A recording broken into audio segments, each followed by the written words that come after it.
Good evening. नमस्ते जी। सभी रहो हंसते हंसते जी। आप में से कितने लोग हैं जो पहली बार आए हैं आज पेरेंटिंग सेमिनार में? बहुत बहुत बढ़िया, जोरदार तालियां आप सबके लिए। क्योंकि मैं जहां से देख रहा हूं और जितनी मैं उम्मीद कर रहा हूं उसके हिसाब से आपका जीवन बिल्कुल बदलाव की दिशा में चलना शुरू कर देगा आज से, ऐसी मुझे पूरी पूरी उम्मीद है। और यदि आपने मुझे पहले कभी नहीं सुना है तो जो आपके जीवन की धारा है, हो सकता है आपको ऐसा महसूस हो कि मैं बिल्कुल उसके उलट बात कर रहा हूं। यह कहना इसलिए जरूरी है क्योंकि जब मैंने इस मुद्दे पर आज से 23 साल पहले बोलना शुरू किया था तो जो क्रिटिसिज्म था उसका आप अंदाजा नहीं लगा सकते जो मेरे टॉक के लिए या मेरी बात के लिए मुझे मिलता था, क्योंकि मैं बिल्कुल वो बातें बोलता था तो पूरे स्कूली सिस्टम, पूरे गांव की सोच, पूरे माँ बाप की सोच सबसे बिल्कुल उल्टी होती थी। और मोस्ट ऑफ द केसेस में मेरे साथ ऐसा होता था कि मैं सामने वाले आदमी को समझा नहीं पाता था, तो इरिटेट होकर वो मुझसे नाराज हो जाता या फिर मैं उससे इरिटेट हो जाता। आज 23 साल बाद ऐसा मौका आया है कि मैं ये कह सकता हूं गर्व से कि जो हमने किया पिछले 23 सालों में और जो कहा हमने 23 साल पहले, वो आज हम साबित कर रहे हैं और साबित कर चुके हैं और लोगों की जिंदगियां बदल रही हैं। और मैं उम्मीद करता हूं कि यहां से आपकी जिंदगी भी बदलनी शुरू करेगी। बिल्कुल उलट क्यों? बिल्कुल उलट इसलिए कि अभी जो ट्रेंड है हमारी पेरेंटिंग का वो क्या है। जो नए लोग हैं जो पहले कभी नहीं किसी सेमिनार में आए हैं, अगर मैं उनसे पूछता हूं कि आप मुझे बताएंगे कि आप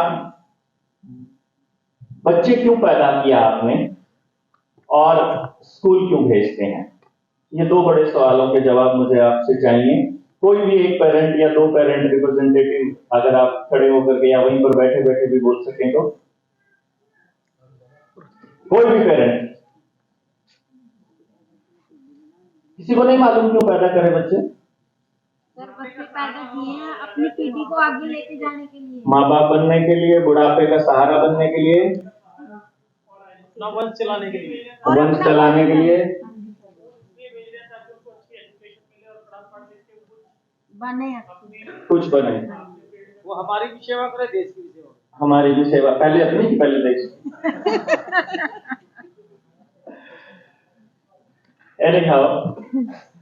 मैं जब इस सवाल का जवाब ढूंढता हूं ना तो यकीन मानिए एक बार तो माँ बाप को लगता है कि ये सवाल कैसा है, क्योंकि जब आपने बच्चे पैदा किए उस दिन आपने क्या सोचकर मतलब उस बच्चे की मतलब बीजारोपण किया होगा। जब हम कंसीव करते हैं, जब हम बात करते हैं, प्लान करते हैं बच्चा, तो क्या सोच करके प्लान किया होगा? It's $1 million question. Most of the cases में जब मैं बात कहूंगा, दो तीन बातें आप लोग थोड़ा सा ध्यान दीजिएगा इस पूरी बातचीत में ना, क्योंकि कई बार कॉन्ट्रडिक्शन इतनी हो जाती है कि मतलब पहले तो ऐसा होता था कि बहुत बुरी तरह से लड़ाई बढ़ जाती थी, मतलब सभा में से ही उठकर भाग जाते थे लोग हमारी बात सुन करके या फिर लड़ना शुरू कर देते थे। आज वो लड़ने वाली सिचुएशन नहीं है, आज मुझे पता है किन किन बातों पर। तो इसलिए एक तो जब मैं कहूंगा कोई भी बात अपने समाज के लिए तो वो मोस्ट ऑफ द केसेस की बात होगी। और दूसरा, जब मैं सरकार शब्द का इस्तेमाल करूं तो ध्यान दीजिएगा, सरकार शब्द ना इस स्टेट की सरकार से बात कर रहा हूं ना मैं दूसरे स्टेट की ना केंद्र की। सरकार का मतलब है जिनको हमने पॉलिसी मेकिंग के लिए बैठाया है विधानसभा में, लोकसभा में, और वो पॉलिसी मेकर्स किसने भेजे हैं उनको फंडिंग कौन देता है, उनको पैसा कौन देता है वहां जाने का, उनके चुनाव लड़ने का, इलेक्टोरल बॉन्ड्स का। क्योंकि जो पैसा देता है वही सरकार है, जिनकी बदौलत वो वहां बैठते हैं वही सरकार है। तो ये ध्यान दीजिएगा। तो मैं उनको कह रहा हूं जो पॉलिसी मेकर्स के ऊपर बैठे हैं, जब मैं सरकार बोलूं तो इसलिए सरकार का विरोध करने का मतलब ये नहीं है कि मैं किसी नेता या किसी पार्टी का विरोध कर रहा हूं। सरकार का विरोध करने का मतलब उस पॉलिसी का विरोध जिस पॉलिसी पर आज हम बात करेंगे। ये इसलिए क्योंकि जब मैं इस सवाल का जवाब ढूंढने चलता हूं कि आप बच्चे क्यों पैदा करते हैं, तो मैक्सिमम केसेस में हमको कोई तैयारी नजर नहीं आती है। आप घर बनाते हैं, पहले आप चेक करते हैं आपके पास बजट कितना है, आपने प्लॉट कैसा लेना है, परिवार में कितने लोग हैं, आपको कैसा घर चाहिए, 1 मंजिल 2 मंजिल 3 मंजिल, कच्चा चाहिए पक्का चाहिए, फर्श कैसे लगाने हैं, आप हर चीज की तैयारी करते हैं। खेत में आपने कोई फसल लगानी है, आप हर चीज की पहले जमीन को जोता जाता है, फिर तैयार किया जाता है, बीज को धोया जाता है, पूरी तरह से स्टेरलाइज किया जाता है, कोई बीमारी है उसको चेक किया जाता है, एक एक बीज को चेक करके हम लोग इस्तेमाल करते हैं। और इसी तरह से बहुत सी ऐसी चीजों की तैयारियां करते हैं। हम कुछ भी काम करते हैं, सिर्फ एक काम बिना तैयारी के मैक्सिमम केसेस में होता है, और वो है बच्चा पैदा करने का।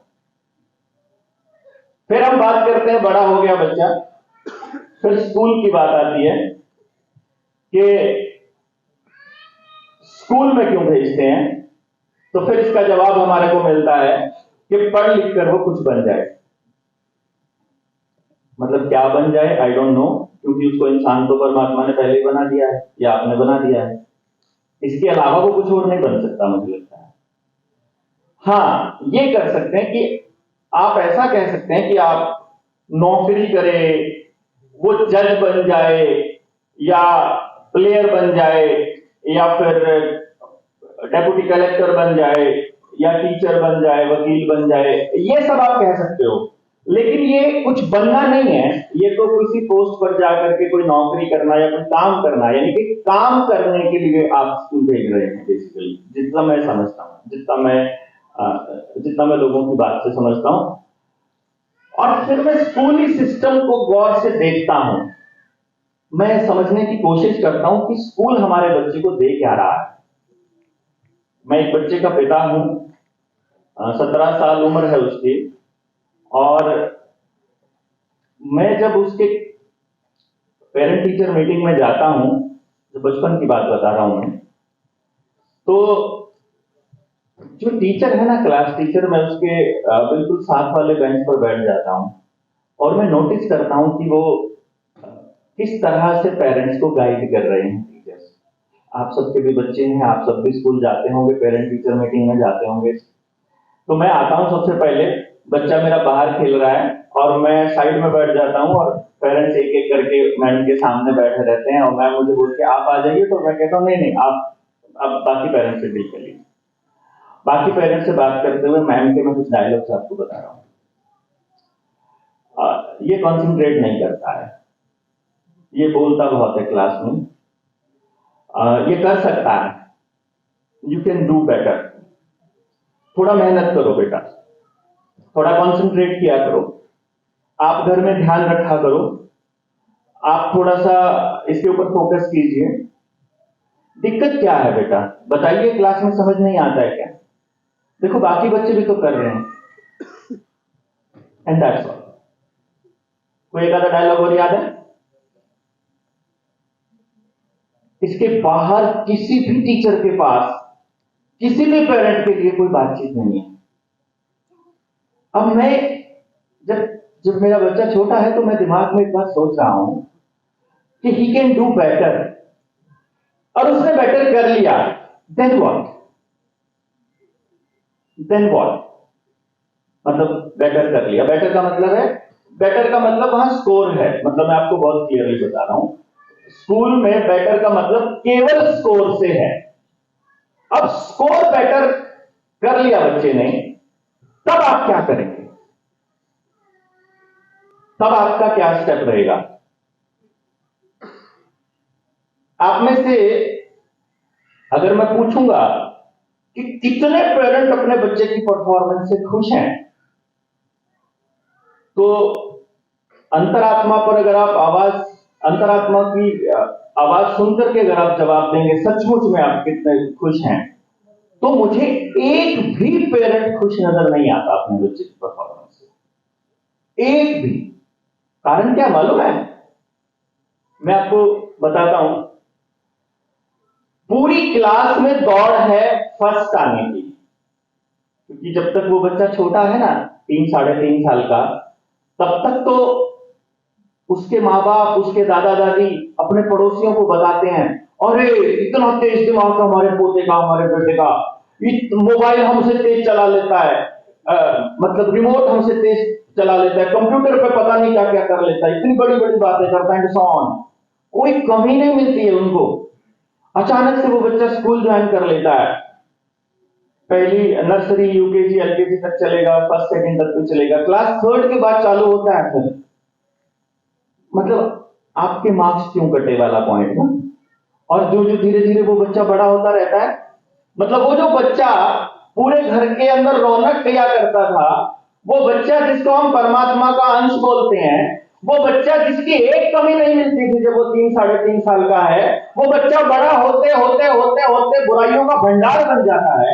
और जब वो 10वीं और 11वीं क्लास में पहुंचता है, तो तब उसके माँ बाप से पूछो तुम्हारे बच्चे के अंदर क्वालिटी क्या है, तो तब उनको क्वालिटी नहीं मिलती है। मतलब धीरे धीरे धीरे धीरे जो खासियत थी वो डाउन चली गई और उसकी कमियां जो है वो ऊपर चली गई, और इस तरह से उनको ये नहीं मालूम कि अब क्या करना है। ये बड़ी अजीब सी स्थिति। तो मैंने इसके ऊपर थोड़ा कैलकुलेशन किया और सोचा कि माँ बाप को मैं बताऊं। ये कैलकुलेशन तो मैंने सन 2000 में ही कर लिया था। मेरे पास कोई बच्चे आते थे पढ़ने के लिए, जब मैं खुद भी पढ़ता था, तो आप पानी देना। तो मैं वो कैलकुलेशन जब पेरेंट्स को बताता था ना कि आप इस बच्चे को ना पढ़ाई के लिए मत दौड़ाइए, आप इसको किसी और मतलब ये किसी और फील्ड के लिए बना है, और इसको इसकी अल्टीमेट हैप्पीनेस ही इसका टारगेट होना चाहिए जीवन का। तो माँ बाप ये कहते होते थे, जी अल्टीमेट हैप्पीनेस से रोजगार नहीं मिलता है, अल्टीमेट हैप्पीनेस से मार्क्स नहीं मिलते हैं, अल्टीमेट हैप्पीनेस ना एडमिशन ही नहीं होएगा तो अल्टीमेट हैप्पीनेस कहां से हो जाएगी। तो मैं बड़ा परेशान होता था उन बच्चों को देख करके ना, क्योंकि एक्चुअली वो बच्चे पढ़ने के लिए बने नहीं होते थे। ये रिसर्च बाद में हुई, बाद में जब मैंने इसके ऊपर काम किया, डॉक्टर हार्वर्ड गार्डनर को पढ़ा मैंने, जब उन्होंने फ्रेम्स ऑफ माइंड, उनकी एक किताब है, जिस वक्त मैं कॉलेज में था तो मैंने तब वो पढ़ी, तो मुझे पता चला कि एक्चुअली हमारा दिमाग किस तरह से बना होता है और हमारे माँ बाप और हमारा सिस्टम उसको किस तरह से लेता है। तो मैं उन बच्चों को देख करके ये सोचता था कि इनके माँ बाप इस एंगल से सोच क्यों नहीं रहे हैं। और मुझे माँ बाप की चिंता एक ही नजर आती थी कि एडमिशन हो जाए, कहीं पर सिलेक्शन हो जाए और कहीं पर उसकी जॉब लग जाए, कोई अच्छा सा पैकेज मिल जाए।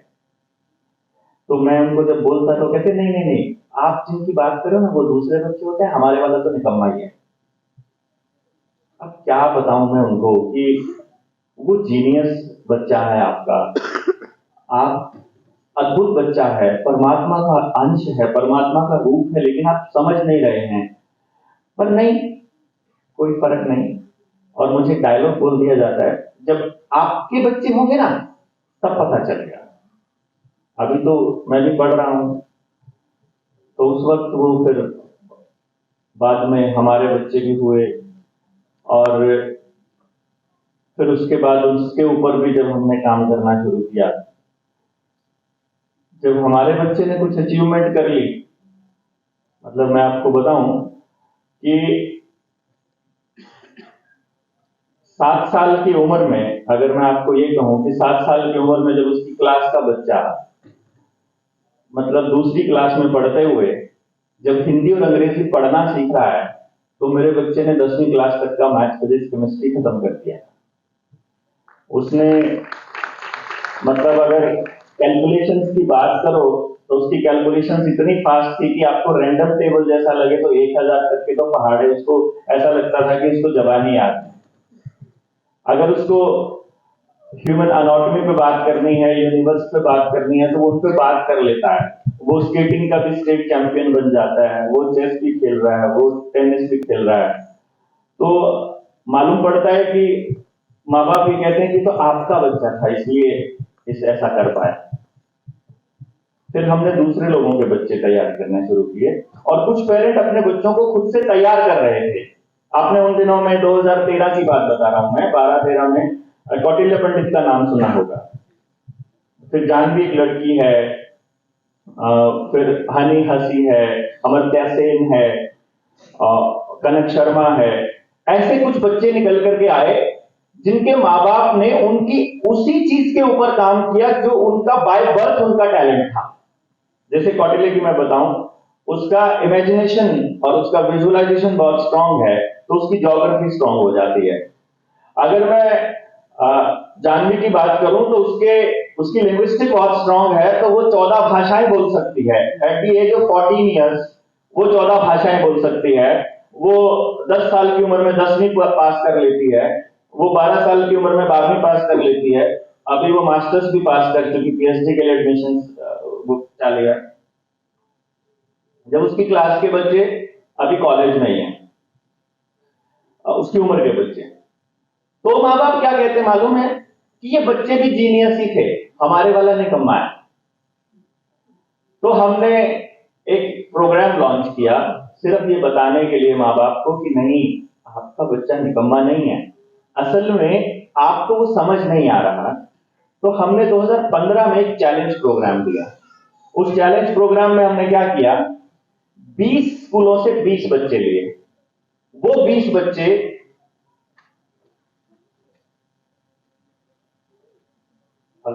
हेलो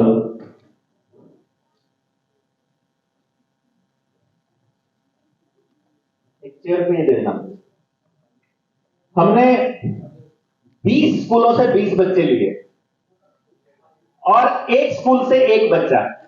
हमने कहा आप अपने स्कूल का वो बच्चा हमको दे दीजिए जिसको आप ये कहते हो कि ये सबसे निकम्मा है, जिसको आप ये कहते हो कि किसी लायक नहीं है, जिसको आप ये कहते हो कि स्कूल में स्कोर नहीं करता, इसको कुछ याद नहीं रहता। ये मतलब आपके लेवल में आपका स्कूली सिस्टम जिसको ये कहता है कि इसका लेवल सबसे निचला है, तो अपने स्कूल का सबसे लोएस्ट स्कोरर बच्चा हमको दीजिए। हमने उस प्रोग्राम का नाम रखा था, आप सर्च करेंगे तो आपको मिल जाएगा उस टाइम की मीडिया रिपोर्ट्स में, doctor Dev challenge programme from lowest scorer to the highest achiever. 18 बच्चों ने सेशंस कंप्लीट किए हमारे पास। आप हैरान होंगे जान करके कि जिन 18 बच्चों को उनका स्कूली सिस्टम ये कहता है कि ये सबसे निकम्मे बच्चे हैं, 18 के 18 बच्चों ने सबसे मुश्किल subject physics, chemistry and maths में स्कोर किया था 100 आउट ऑफ 100, सबने ठोकर। हमने फिर मीडिया के सामने जाकर के एक सवाल उठाया, मान लीजिए आपके समाज के, आपके स्कूल के सभी बच्चों के 100 में से 100 नंबर आ जाते हैं, तब आपके पास उनके लिए कहां जगह? The biggest question was this कि हम नंबर लेना सिखा देंगे आपके बच्चे को। ये 15 के 15 बच्चे पढ़ते इसलिए नहीं थे क्योंकि ये पढ़ने के लिए पैदा हुए ही नहीं थे, पर फिर भी इन्होंने स्कोर करके दिखा दिया आपको 100 में से 100। अब बताओ इनके लिए आपके पास क्या जगह है? और यकीन मानिए अगर वो ये 100 नंबर लेकर के कोई ऐसा काम करेंगे जिसमें वो नौकरी करने लग जाए या कहीं पर ऐसा एडमिशन हो जाए, तो आप यकीन मानिए वो बच्चे कभी खुश नहीं रहेंगे अपने जीवन में, रह ही नहीं सकते। क्योंकि खुशी का एक ही नियम है, मेरी ऊर्जा का जो फ्लो परमात्मा ने तय किया है मेरे जन्म से पहले, अगर मैं उसी फ्लो के हिसाब से चलूंगा तो ही खुश रह सकता हूं। इसके अलावा खुश होने का कोई रास्ता नहीं है। अगर खुश होना पैसे से होता तो अमीर आदमी कभी सुसाइड नहीं करते, अमीरों के घरों में झगड़े कभी नहीं होते। अगर ये सुविधाओं से होता तो बड़े बड़े सेठ जो है बड़ी बड़ी नौकरियों से होता तो कोई आईएएस कभी ऐसा सुसाइड का कदम ना उठाता। लेकिन नहीं, आप उनके घरों में जाकर के देखेंगे हाई लेवल फ्रस्ट्रेशन मिलेगा, हाई लेवल फ्रस्ट्रेशन। ऐसा लगता है इनको हंसे हुए कितने दिन हो गए, क्योंकि आपको ऊर्जा दी परमात्मा ने। कब दी? जब आप पैदा भी नहीं हुए थे। 7वें महीने तक, यानी कि आप ये समझिए 14वें हफ्ते से लेकर 28वें हफ्ते तक हमारे बच्चे का दिमाग तैयार होता है। उस दिमाग के 2 लोब्स हैं, 10 लोब है, sorry, 2 hemisphere, left hemisphere, right hemisphere. उन 10 के 10 लोब्स में एनर्जी का डिस्ट्रीब्यूशन होता है in the form of neural connection. वो न्यूरल कनेक्शन डिसाइड करता है कि ये बच्चा दौड़ने के लिए पैदा हुआ है या बैठा रहने के लिए पैदा हुआ है, ये बच्चा बोलते रहने के लिए पैदा हुआ है या चुप रहने के लिए हुआ है, ये बच्चा संगीत के लिए हुआ है या नृत्य के लिए हुआ है या कला के लिए हुआ है, तो कौन सी कला के लिए हुआ है, ये बच्चा ड्रामा के लिए पैदा हुआ है या युद्ध के लिए पैदा हुआ है, ये तय उसी टाइम हो जाता है। लेकिन यकीन मानिए, आपके पूरे स्कूली सिस्टम में, आपके पूरी सामाजिक ताने बाने में कहीं भी इस बात का कोई आदमी जिक्र नहीं करता, एक सिंगल आदमी जिक्र नहीं करता। अगर आपके बच्चे की उम्र 15 साल हो गई है ना, उसको कोसते हुए 15 साल हो चुके हैं आपको, और आपके पास इतना समय नहीं है कि उसको समझ लिया जाए। क्योंकि हमारा पेरेंटिंग कल्चर क्या है मालूम है? हमारे यहां समझाने पे बहुत फोकस किया जाता है, समझने पर फोकस नहीं है हमारा, समझाते रहते हैं, मालूम है? बेस्ट स्टूडेंट मतलब आदर्श शिष्य और आदर्श औलाद, ये 2 बड़े सवाल हैं। आदर्श पुत्र या पुत्री, ये 2 बड़े क्वेश्चंस, ये 2 बड़े शब्द हैं जिनको बार बार बोला जाता है। मैंने एक दिन अपने एक टीचर से पूछ लिया, मैंने कहा आदर्श शिष्य कौन सा होता है गुरुजी? तो बोलते हैं जो अपने गुरु की, जो सीखने के लिए तैयार रहे और जो अपने गुरु की बातों को फॉलो करे। मैंने कहा गुरु गलत पढ़ा रहा हो तो भी, गुरु अगर शराबी है तो भी, गुरु अगर कोई रेपिस्ट है तो भी, गुरु को अगर पढ़ाई सिर्फ पैसे के लिए करवानी है, उसको सिर्फ पढ़ाता वो सिर्फ पैसे के लिए है या नौकरी के लिए तो भी, उसका पढ़ाना पैशन नहीं है तो भी चलेगा? नहीं। तो फिर आदर्श शिष्य की जरूरत कहां है हमको? हमको तो आदर्श गुरु की जरूरत है, नहीं? आदर्श माता पिता की जरूरत है, आदर्श बच्चे की जरूरत कहां है आपको? आपका बच्चा गाली दे रहा है, वो गाली सीख गया, मुझे बोला उसने गाली सीख गया, तो एक सेमिनार की बात बता रहा हूं मैं आपको। तो उसने मुझे बोला कि आप इसका समाधान बताइए। मैंने कहा क्या समाधान है? कि गाली देना सीख गया। कितनी उम्र है उस बच्चे की? वो बोला 5 साल का है। तो मैंने कहा आज से पहले इसने गाली नहीं दी, तो मैं तो अचरज इस बात का है, क्योंकि बच्चे तो जब बोलना शुरू करते हैं गाली तो तभी देना शुरू कर देते हैं, उनको मतलब ही नहीं पता होता उस गाली का। लेकिन मैं ये कह रहा हूं कि सोचिए, गाली देने के लिए जिन शब्दों का और जिन मात्राओं का इस्तेमाल किया गया है उस बच्चे ने, वो शब्द और वो मात्राएं उस बच्चे से पैदा होने से पहले वाला आदमी इस्तेमाल कर रहा है। कोई तो उसे पता चलता है कि गाली नाम की कोई चीज होती है, उसको क्या मालूम गाली क्या होती है? उसने तो सुन लिया, उसने कॉपी करना शुरू कर दिया, आपने रिएक्शन किया, अब क्या कर रहा है वो आप सोचिए। हर आदमी को एक ही चीज चाहिए इस दुनिया में, एक ही चीज, हर आदमी को। आप पैसा भी इसलिए कमाते हो, आप नौकरी भी इसलिए करते हो, आप दोस्तों की पार्टियों में भी इसलिए जाते हो, शादियों में भी इसलिए जाते हो, अच्छे बन ठन कर भी इसलिए रहते हो, बाकी सब चीजों को इसलिए रहते हो कि आपको समाज से सम्मान चाहिए और एक्सेप्टेंस चाहिए। एक्सेप्टेंस, कि मेरी एक्सेप्टेंस हो जाए। इसीलिए हम वहां फंसते हैं जिन शब्दों को समाज में प्रचलित कर दिया जाता है। जैसे मान लीजिए आप हस्बैंड वाइफ अपना गांव छोड़कर शहर आए, अपने बच्चे की पढ़ाई के लिए आए, पढ़ाई करवा रहे हैं, पढ़ाई करवाते करवाते मम्मी को उसके किसी बच्चे के फ्रेंड की मम्मा मिल गई, और वो बातचीत के दौरान उसने पूछ लिया कि आपका घर कहां है? कि जी मेरा घर यहाँ है, फलाने सेक्टर में, 18 सेक्टर में बोल देते हैं। अच्छा, कब बनाया आपने? नहीं बनाया नहीं, किराए पे। किराए पे रहते हो? फिर दूसरी ने भी पूछ लिया, किराए पे रहते हो? और वो जो चेहरे का जो भाव है ना कि किराए पे रहते हो, वो चुभता है सीधा यहाँ पे। और वो घर आते ही अपने पति को बोलती है कि एक घर तो होना ही चाहिए। वो बोल रहा, भगवान हम बच्चों की पढ़ाई के लिए आए थे, उस पर फोकस कर लेते हैं। कहते ना ना, फिर भी छत तो चाहिए ना। और वो फोकस उस बच्चे से हटकर मकान की तरफ चलना शुरू हो जाता है। फिर प्लानिंग चालू हो जाती है कि कितना डाउन पेमेंट चाहिएगा, कहां से लोन कराएं, कहां लें, कितना किराया दे रहे हैं, कितना बचाना है, कितने इंस्टॉलमेंट है, फिर वो चालू कहीं और ही होगी। और वो बच्चा कहीं गायब हो गया सीन से। और मैं देख रहा हूं, तो मैंने पूछा कि आपने ये मकान बनाया क्यों था? तो बोले कि होना ही चाहिए। तो क्यों होना चाहिए? रहने के लिए। तो क्या आप यहाँ परमानेंट रहने वाले हो? क्योंकि आज के टाइम तो जिनके बच्चे हैं, जैसे मैं अगर अपनी बात कहूं तो हम तो 5 भाई बहन हैं, ठीक है, लेकिन आज के जो पेरेंट हैं उनके तो एक, मेरे तो एक ही है, आपके भी एक दो, बस मैक्सिमम 3 बच्चे होंगे किसी के। तो आपके बच्चे ने भी प्लान कर रखा होगा कि मैं तो शादी के बाद या फिर मैं तो नौकरी के बाद यहाँ चला जाऊंगा।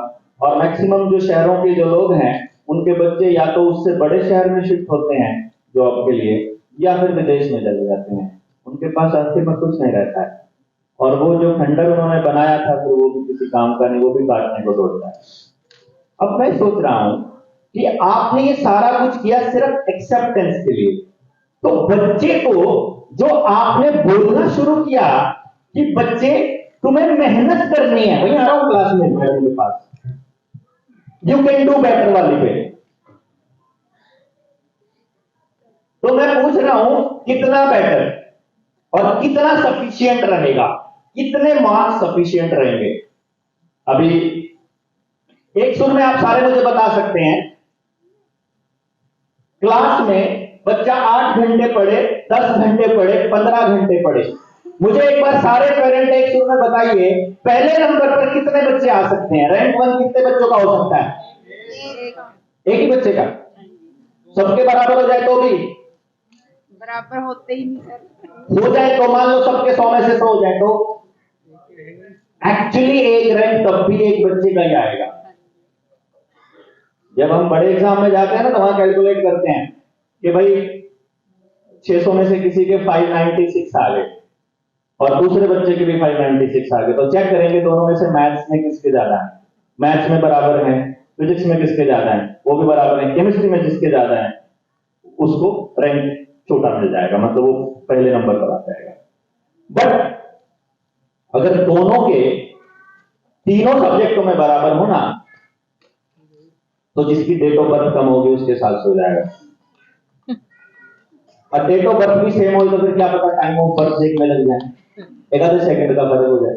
मतलब एनी हाउ किसी भी तरह से वो रास्ता निकालेंगे कि घर से कितने डिस्टेंस है, वो कौन से शहर का है, परमानेंट रेजिडेंस कहां है, 100 बातें कुछ भी हो सकती है। बट पहले रैंक पर एक ही बच्चा हो सकता है, दूसरे रैंक पर कितने बच्चे हो सकते हैं, तीसरे पर, चौथे पर। अगर 40 बच्चे हैं, 40वें रैंक पर कितना हो सकता है? तब भी एक। कहने का मतलब यह हुआ, अगर आपके बच्चे की क्लास में 40 बच्चा है, एक बच्चा ही पहले नंबर पर आएगा और एक बच्चा ही 40वें पर आएगा और बाकी के इनके बीच में आएंगे। डन? चलिए, अब ये चले गए स्कूल में देवेंद्र जी, और मैडम ने कहा कि थोड़ा बच्चा ना ध्यान नहीं दे रहा है, पीछे ठीक पिछले वाले टेस्ट में बढ़िया था, अब के वाले टेस्ट में इसकी थोड़ी मेहनत कराओ। तो दोनों ने घर पे प्लान किया कि वो वाला मास्टर जी ठीक नहीं है, वो मैडम तो अपने बर्तन साफ करती रहती है जब ट्यूशन का टाइम होता है ना, उससे हटवा के दूसरे वाली मैडम के पास रखो, है ना, ऐसा करते रहते हैं ना। और फिर कहते हैं चलो इसका टीचर बदल दो, टीचर बदल दिया और बच्चे ने मेहनत करी। ये था बच्चा सेकंड पोजीशन पर, अब आ गया फर्स्ट पे, ये जोर लगा के पहले पे आ गया, तो पहले वाला वो कहां जाएगा? किसी और पॉइंट पे चला जाएगा नीचे। अच्छा मुझे बताइए, इस पूरी 40 बच्चों की क्लास में सबसे सेटिस्फाइड पेरेंट कौन होगा? जो पहले नंबर पे होगा। भाई साहब बहम है आपको। पहले नंबर वाला पता है क्या बोलता है? जैसे ही आएगा ना, मम्मा मैं क्लास में फर्स्ट आया, तो मम्मा पता है क्या बोलती है? चारों सेक्शनों में कौन फर्स्ट आया? वो उस फर्स्ट में खुश नहीं होती है, उसको चारों में फर्स्ट चाहिए था। यार उसके ज्यादा हाथ हैं क्या? वो ज्यादा इंटेलिजेंट है, तेरे से ज्यादा अच्छी ट्यूशन है, तेरे से ज्यादा अच्छे सुविधाएं मिली हुई हैं, वो सवाल पूछे जाते हैं। और मान लो चारों में हो जाए, मान लो बोर्ड की क्लास है ना 10वीं क्लास, और वो चारों सेक्शन में स्कूल टॉप कर ले, तो सबसे अगला सवाल ये हो जाता है डिस्ट्रिक्ट में कौन फर्स्ट आया? तू थोड़ी सी और मेहनत कर लेता तो डिस्ट्रिक्ट टॉप कर जाता, तू थोड़ी सी और मेहनत कर लेता तो तू स्टेट में टॉप आता, तू थोड़ी सी और मेहनत कर लेता तो तू सीबीएसई टॉप करता। तेरा इतना रैंक होता थोड़ी सी और मेहनत कर लेता तो, इतना इंजीनियरिंग वाले में होता, इतना मेडिकल वाले में होता, थोड़ी और मेहनत कर लेता। Every child in the society is facing this dialogue कि थोड़ी सी और मेहनत कर लेता। एवरी, किसी की मेहनत सफिशिएंट हो ही नहीं रही है। मेडिकल पीजीआई है आपके पास ना, चंडीगढ़ में रहते हो आप लोग, आप रोज समय निकाल करके कभी भी चंडीगढ़ का लोकल आदमी पेरेंट जाइए एक बार। मैं गया अपने रिसर्च के दौर में, जितने डॉक्टर्स वहां रेजिडेंट डॉक्टर्स हैं उनके साथ दोस्ती करने, उनके साथ कैंटीन में बैठ करके उनसे उनकी बातें सुन करके, उनसे फिर थोड़ी बहुत चैटिंग करके, उनसे थोड़ी बहुत बात करके आपको पता चलेगा दे हेट देयर लाइफ, खुश नहीं हो अपनी जिंदगी से डॉक्टर बनके।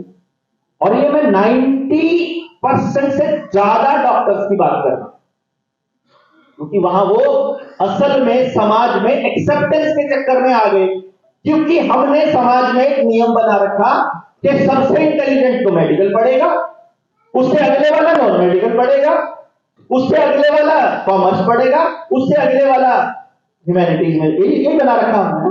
तो बच्चे के ऊपर अगर ये लेबल लग जाएगा इनका बच्चा ह्यूमैनिटीज में है, तो माँ बाप को ऐसा लगता है कलंक लग गया माथे पर, तो वो कोशिश करके किसी भी तरह से, वो और कुछ नहीं होता, कहीं इंजीनियरिंग में नहीं होता तो कोई बीएससी कर लियो, कुछ ना कर लियो, पर 8 में मत जाइए। ये मैं अभी थोड़ा ट्रेंड चेंज होने लगा है, मैं ये तब की भी बात कर रहा हूँ, उस वक्त भी हो रहा है जब मैं आज से 23 साल पहले इस मुद्दे पर बात कर रहा हूं। अब उस बच्चे के मार्क्स कभी सफिशिएंट नहीं होते हैं। अब ये बात है कि तुम थोड़ी सी और मेहनत कर लेते, ये पूरी क्लास में कितने बच्चों को सुनना पड़ रहा है? सभी को सर। सबको, ठीक है जी, सभी को सुनना पड़ रहा है। सभी को ये कितनी बार सुनना पड़ रहा है? हर क्लास टेस्ट में, हर यूनिट टेस्ट में, हर फाइनल एग्जाम में, हर साल, हर रोज, सोते हुए, पढ़ते हुए, हंसते हुए नंबर आते हैं तब भी, जब कोई चर्चा करता है तब भी, हर रोज ये सुनना पड़ रहा है थोड़ी सी और मेहनत करनी है। जो आदमी अपने जीवन में, अपनी जिंदगी के पहले 16-17 साल ऐसे गुजार दे जिसने कभी अपनी अकल का इस्तेमाल ना किया हो, जानते हो आप ना, आपके बच्चे की जो पढ़ाई है ना, उसमें आपका बच्चा अपने अकल का इस्तेमाल नहीं कर सकता। अगर उसका डाइजेशन सिस्टम बढ़िया है, बाई चांस उसने जो खा लिया वो मतलब हजम कर लिया और कुछ और निकाल दिया, तो मैडम में नंबर नहीं देगी। नंबर कब मिलेंगे? जो खाया था वही उल्टी कर सकता है, तो जो पेपर में, जो कागज में लिखा है, जो किताब में लिखा है वही उल्टी कर सकता है, तो नंबर आएंगे, नहीं तो नंबर नहीं आएंगे। अब अकल का इस्तेमाल भी नहीं किया और सफिशिएंट मेहनत भी नहीं की, तो वो 16-17 साल का बच्चा, उसको अचानक से फिर उसके पापा बुलाकर कहते हैं आजा तेरे से बात करनी है। दोस्तों आज पता नहीं क्या हो गया, बताओ। हाँ जी, आगे क्या करना है? नॉर्मेट लेनी है? क्यों लेनी है? कुछ नहीं पता, मेडिकल लेनी है, क्यों लेनी है, कुछ नहीं पता। मैं आपको स्थिति बताता हूं। एक लड़की आती है मेरे पास, 20 साल के करीब उम्र रही होगी उस लड़की की, अपने माँ बाप के साथ। वो आकर के, उसकी काउंसलिंग जब होती है, उसके माँ बाप टीचर्स हैं, वो मुझे बोलते हैं कि सर हमने कभी नहीं कहा इसको डॉक्टर बनना है, हमने इसको कभी प्रेशराइज नहीं किया, हम तो हमेशा इसको खुली छूट देते हैं, हमने इसको कभी मतलब प्रेशराइज किया ही नहीं। ये पीएमटी करने में तुल्ली पड़ी है। हमने कहा नहीं हो रहा, कोई बात नहीं। पहले साल ड्रॉप किया, नहीं, पहले साल 12वीं जब थी तब नहीं हुआ सिलेक्शन, फिर ड्रॉप करके अगले साल पेपर दिए, नहीं हुआ। अब दूसरा साल है और अब एग्जाम की तैयारी में इसको लग रहा है कि मेरा अगली बार भी नहीं होगा। और अभी अपनी मम्मी से 2 बार बोल चुकी है कि मेरी तो जिंदगी ही खराब हो गई। मतलब वो इतना नेगेटिव है, बच्चों के सामने वो वर्ड इस्तेमाल नहीं करता। समझ गए ना आप बात? पहले तो समझ गए होंगे कि वो क्या करते। अब वो इस सिचुएशन में है कि अब कुछ भी हो जाए हमारा बच्चा बचना चाहिए। अब कमाल की बात आपको बताऊं, जिस बच्चे की उल्टी ज्यों की त्यों होती है, जिसके हमारे इस एजुकेशन सिस्टम में, जो मौजूदा एजुकेशन सिस्टम में, आप में से जिसके भी बच्चे के 95% से ऊपर स्कोर आता है, ध्यान दीजिए, वो बच्चा पढ़ने के लिए पैदा नहीं हुआ है। जिसके भी आते हैं आप में से, जो बच्चा असलियत में पढ़ने के लिए पैदा हुआ है, उसका 80% से ऊपर स्कोर आ ही नहीं सकता। असलियत में क्या मतलब कि जो पढ़ा उसका एनालिसिस करके, उसका डायग्नोज करके, उसका रिसर्च करके, उसके ऊपर जा करके वो अपनी अकल का इस्तेमाल करके उसको अपने जीवन में इस्तेमाल करना, ये बच्चा है जो रियल में पढ़ने के लिए बना है। क्योंकि अगली जनरेशन को कुछ देके जाएगा तो पढ़ने का फायदा है ना, रट्टे मार मार के रहेगा तो उसका कोई फायदा नहीं। तो मैं उस बच्ची से बोलता हूं, मैं उसके माँ बाप से जब मैं मिलता हूं, बात करता हूं, तो मुझे रिजल्ट नहीं निकल के आता। फिर मैं उस बच्ची से बात करता हूं और बात करने के बाद 1-1.5 घंटे की जद्दोजहद के बाद मुझे रिजल्ट क्या मिलता है मालूम है? वो इकलौती बेटी है अपने दोनों टीचर्स, पेरेंट्स की, दोनों टीचर्स हैं, रोहतक में वो रहते हैं। रोहतक पीजीआई में किसी रिश्तेदार से मिलने के लिए गए हुए हैं। बेटी की उम्र उस समय केवल 10 साल है और वो 10 साल की उम्र में उसको साथ ले जाते हैं और ले जा करके उधर जब मरीज से मिलकर बाहर आते हैं तो वो मरीज बिल्कुल अपनी अंतिम शैया पे होता है, मतलब मृत्यु शैया पे। तो वो मरीज के बारे में डॉक्टर चर्चा कर रहे हैं कि जी यहां रख लो इसको, प्राइवेट अस्पताल में ले जा, प्राइवेट अस्पताल की बात है, सॉरी ये पीजीआई की नहीं, कि प्राइवेट अस्पताल में रखोगे तो बहुत ज्यादा खर्चा आएगा, इसको पीजीआई में ले जाओ, वहां वेंटिलेटर पे या जैसे कैसे लाइफ सपोर्ट पे रख लेंगे, जितने दिन निकालने निकालो, नहीं तो घर ले जाओ, इसकी सेवा कर लो। और जो बिल बना है वो 8-10 लाख रुपए का बन चुका है पिछले 4-5 दिन में। तो वो जो पापा है वो मम्मा से बात कर रहे हैं गाड़ी चलाते हुए और बच्ची पीछे बैठी हुई है, और वो बातचीत के दौरान अपनी वाइफ को एक शब्द बोल देते हैं कि घर में एक डॉक्टर तो होना ही चाहिए। और वो बच्ची का हीरो है उसका पिता, और वो अपने हीरो को खुश करने के लिए, वो अपने पिता की खुशी के लिए उस दिन उस बाल मन में, बचपन में ही तय कर लेती है कि मैं अपने लिए नहीं, अपने पिता के लिए डॉक्टर बनूंगी। और 5वीं-6वीं क्लास से ही जब उससे कोई पूछता कि बच्चे तुम्हें क्या बनना है, तो वो एक ही लाइन बोल रही है बचपन से कि मुझे डॉक्टर बनना है, मुझे डॉक्टर बनना है, मुझे डॉक्टर। अब उसे वो डॉक्टर अपने पिता के लिए बनना है, अपनी माँ के लिए बनना है, पैसे के लिए बनना है, उसका दोस्त डॉक्टर बनना चाहता है, उसको वहां पैसा दिखाई दे रहा है, उसको वहां टॉर नजर आ रहा है, उसको वहां रिस्पेक्ट नजर आ रही है, आई डोंट नो। लेकिन जो भी बच्चा तय कर लिया कि मुझे ये करना है, उसने वो बनकर तो नहीं देखा ना, क्योंकि मैं बनकर खुश हूं कि नहीं, ये तो बनने के बाद ही पता चलेगा। अब मिठाई की दुकान पर 16 साल के उम्र के बच्चे को ले जाकर खड़ा कर देंगे कि खा ले जो तुझे खाना है, तो क्या रिएक्शन आएगा उसका? या तो सारी मिठाइयां खाए वो, पहले एक खाए, उसका टेस्ट मध्यम पड़े, फिर दूसरी खाए, उसको नोट करे, ये वाली खराब, ये वाली ठीक, ये वाली खराब, फिर ठीक ठीक वाली को दोबारा खा के देखे, फिर उसमें से बेस्ट खा के देखे, या तो ये, या फिर जो समाज में कह रहे हैं कि ये वाली खा लो, काजू कतली खा लो, स्पंज रसगुल्ला फलाना ढिमकाना, जो जो अपन खाते हैं, ज्यादातर तो खाते हैं, यही तरीका होगा या कोई और तरीका है ना? उस बच्चे ने जिस दिन स्कूल में दाखिला लिया तब से लेकर वो 10वीं क्लास तक 13 साल स्कूल में रहा, और 13 साल में पूरे स्कूल का एक मास्टर, एक मैडम, एक प्रिंसिपल, एक वाइस प्रिंसिपल, एक कोऑर्डिनेटर, एक स्पोर्ट्स वाला, कोई ये जान ही नहीं पाया कि इस बच्चे की खासियत क्या है। और उस बच्चे को हम परमात्मा का वरदान बोलते हैं, परमात्मा का उपहार बोलते हैं ना बच्चे को, है ना? क्यों जी? बच्चे परमात्मा का उपहार, उपहार मतलब गिफ्ट। अब गिफ्ट तो हमने जाते हैं ना, 500 रुपए का भी किसी को गिफ्ट देना हो, दुकान पे जाके बोलते हैं भैया गिफ्ट देना, कौन सा कैसा चाहिए? अगला जो लड़का है कि लड़की? लड़का।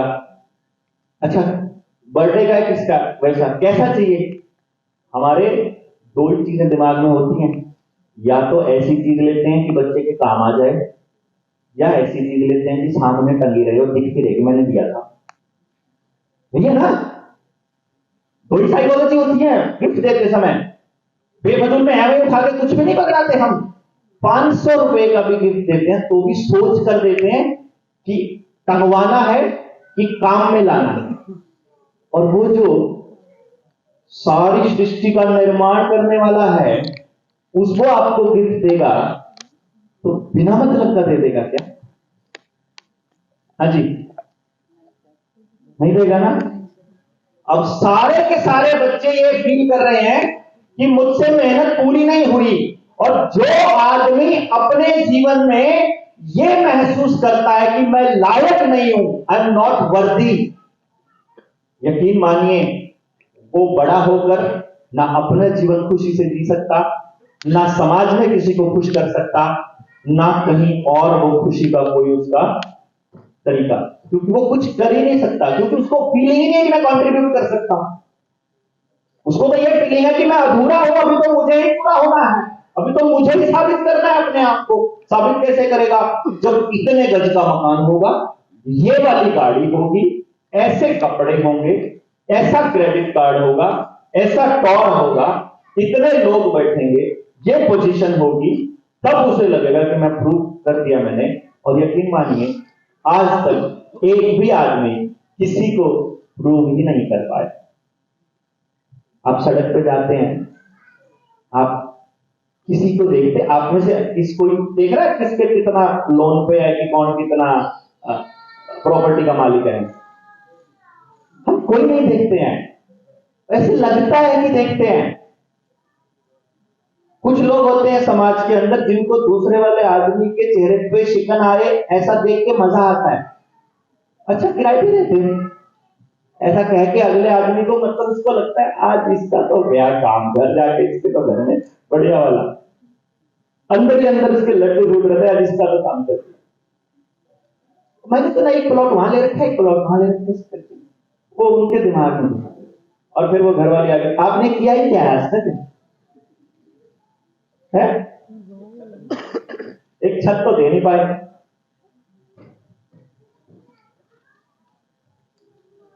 अब सिचुएशन बड़ी खतरनाक है कि 40 के 40 बच्चे परमात्मा के बनाए हुए सुपर जीनियस बच्चे हैं, वो इस समाज में कुछ बड़ा करने के लिए आए हैं, इस समाज को जहां ये खड़ा है इससे आगे बढ़ाने आए हैं।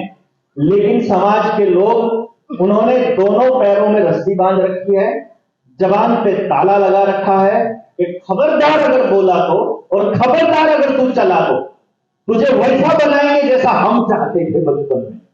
हम बनना चाहते थे ना ऐसा, हम नहीं कर पाए, तो तुमको वैसा बनाएंगे जैसा हम चाहते थे। तुमको वो नहीं बनने देंगे जो तुम बनने के लिए पैदा हुए। मतलब क्या विडंबना है? And there is no solution at all. There is no discussion at all. जब बच्चों पे बात हो रही है ना यहां बैठने की जगह नहीं मिलनी चाहिए थी अपने को, समझ रहे हैं ना। लेकिन बच्चों पर बात करने का समय नहीं है, क्योंकि आपको बड़ा मजा आता है रोज शाम को अपने बच्चे को कह के पढ़ ले, कुछ काम आ जाएगा। काम आ जाएगा, कुछ पढ़ जा। ऐसे कोई नहीं करता किसी का, क्योंकि आपको क्या लगता है कि आप अपनी गिल्टी कॉन्शियस उसके ऊपर लाद के अपनी जिम्मेदारी से मुक्त हो गए। अगला भुगते जो भुगतता है, उसके दिमाग में क्या चल रहा है यू नेवर माइंड, आपको मालूम ही नहीं है। आप तो क्वालिटी टाइम देते हो ना, क्वालिटी टाइम, पेरेंट्स का क्वालिटी टाइम क्या होता है मालूम है? क्या क्या होता है क्वालिटी टाइम? एक्सप्लेन इट थोड़ा थोड़ा। पिक्चर देखना, बातें करना, घुमाने ले जाना, अच्छे रेस्टोरेंट में खिला के लाना, खेलना, घर में फोन देखना। अच्छा, यहां कितने लोग हैं जिनका बच्चा 14 साल से बड़ा है? ये 14 साल से बड़े बच्चे हैं। अब इनमें से ये बताइए 14 साल से बड़ा बच्चे का कितने पेरेंट हैं जो उससे आधा घंटा लगातार बात कर सकते हैं, प्यार से बात करते हैं कॉन्टिन्यूसली? 3-4 पेरेंट हैं। वो भी करना चाहता है आपसे, ये शर्त है। वो तो अपनी डिमांड में बहुत आप तो कर सकते हैं, वो भी करना चाहे, ये दोनों है, दोनों म्यूचुअल। कितने हैं म्यूचुअल प्यार से बात करते हैं? एक ही रखे, ये इधर भी है दो। सर, इधर भी है, दोनों बैठे हैं।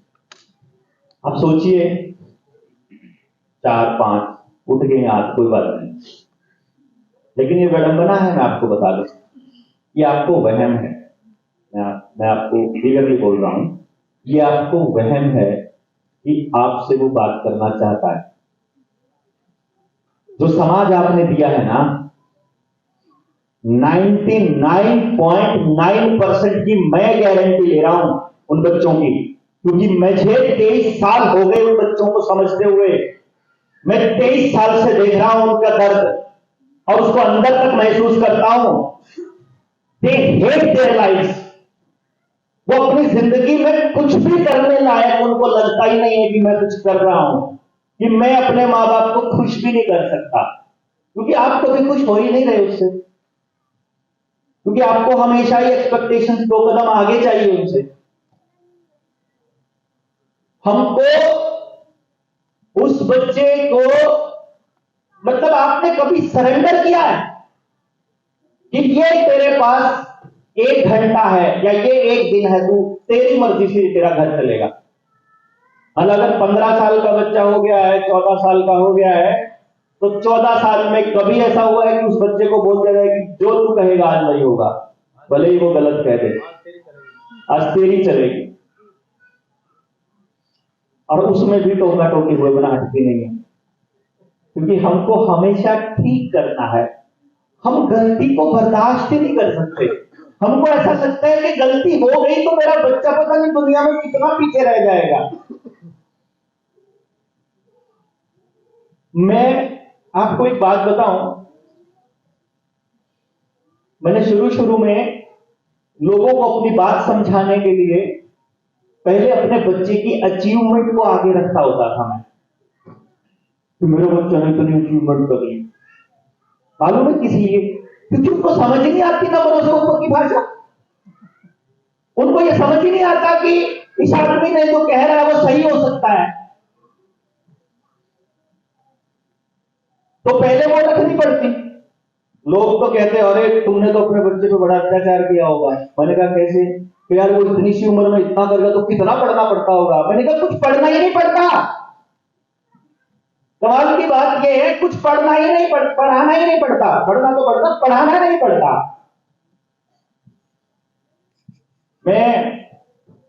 मैडम पूनम यहां बैठी हुई है, मेरी वाइफ, और मेरा एक इंस्टीट्यूट था 2016 में मैंने बंद कर दिया।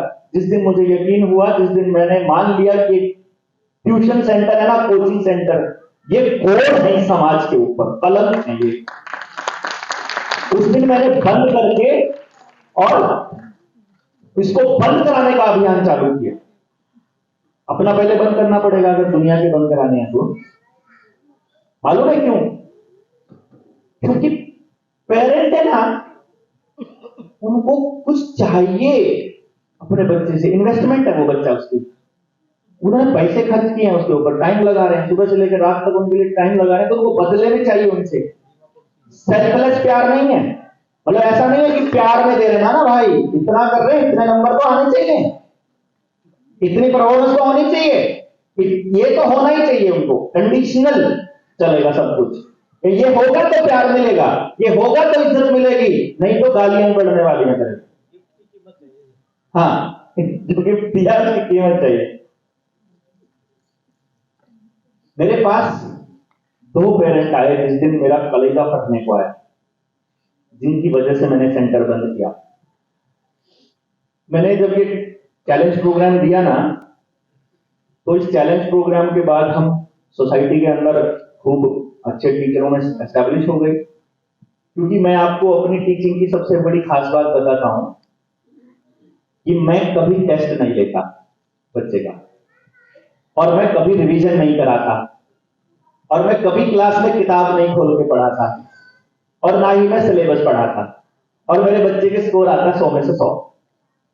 मतलब ये मेरी सबसे बड़ी खासियत है। तो हम जब ऑफिस में काम करते होते थे, तो मेन ऑफिस में जब मैडम पूनम बैठती थी और मैं अंदर पढ़ा रहा होता था, तो मैं जब बच्चों से बात करके आ जाता, तो ये मेरे से पूछा करती थी, पढ़ा तो दो, माँ बाप क्या कहेंगे, इतनी फीस ले रखी है। क्योंकि मैंने जब पढ़ाना छोड़ा तो मेरे 3 महीने के कोर्स की फीस 5 लाख रुपए थी, और मुझे 100 बच्चे पढ़ाने थे जिनकी एडवांस पेमेंट आई हुई थी 2-2 लाख रुपया, 2 करोड़ रुपया। और उस जो पेमेंट जो थी ना, अब वो रोज का 6,000 रुपया बनता है। अगर 2 लाख रुपया एडवांस आपने ले लिया और 1 महीने का आपने ट्रायल पीरियड दिया उसको, तो 6,667 रुपया बनता है।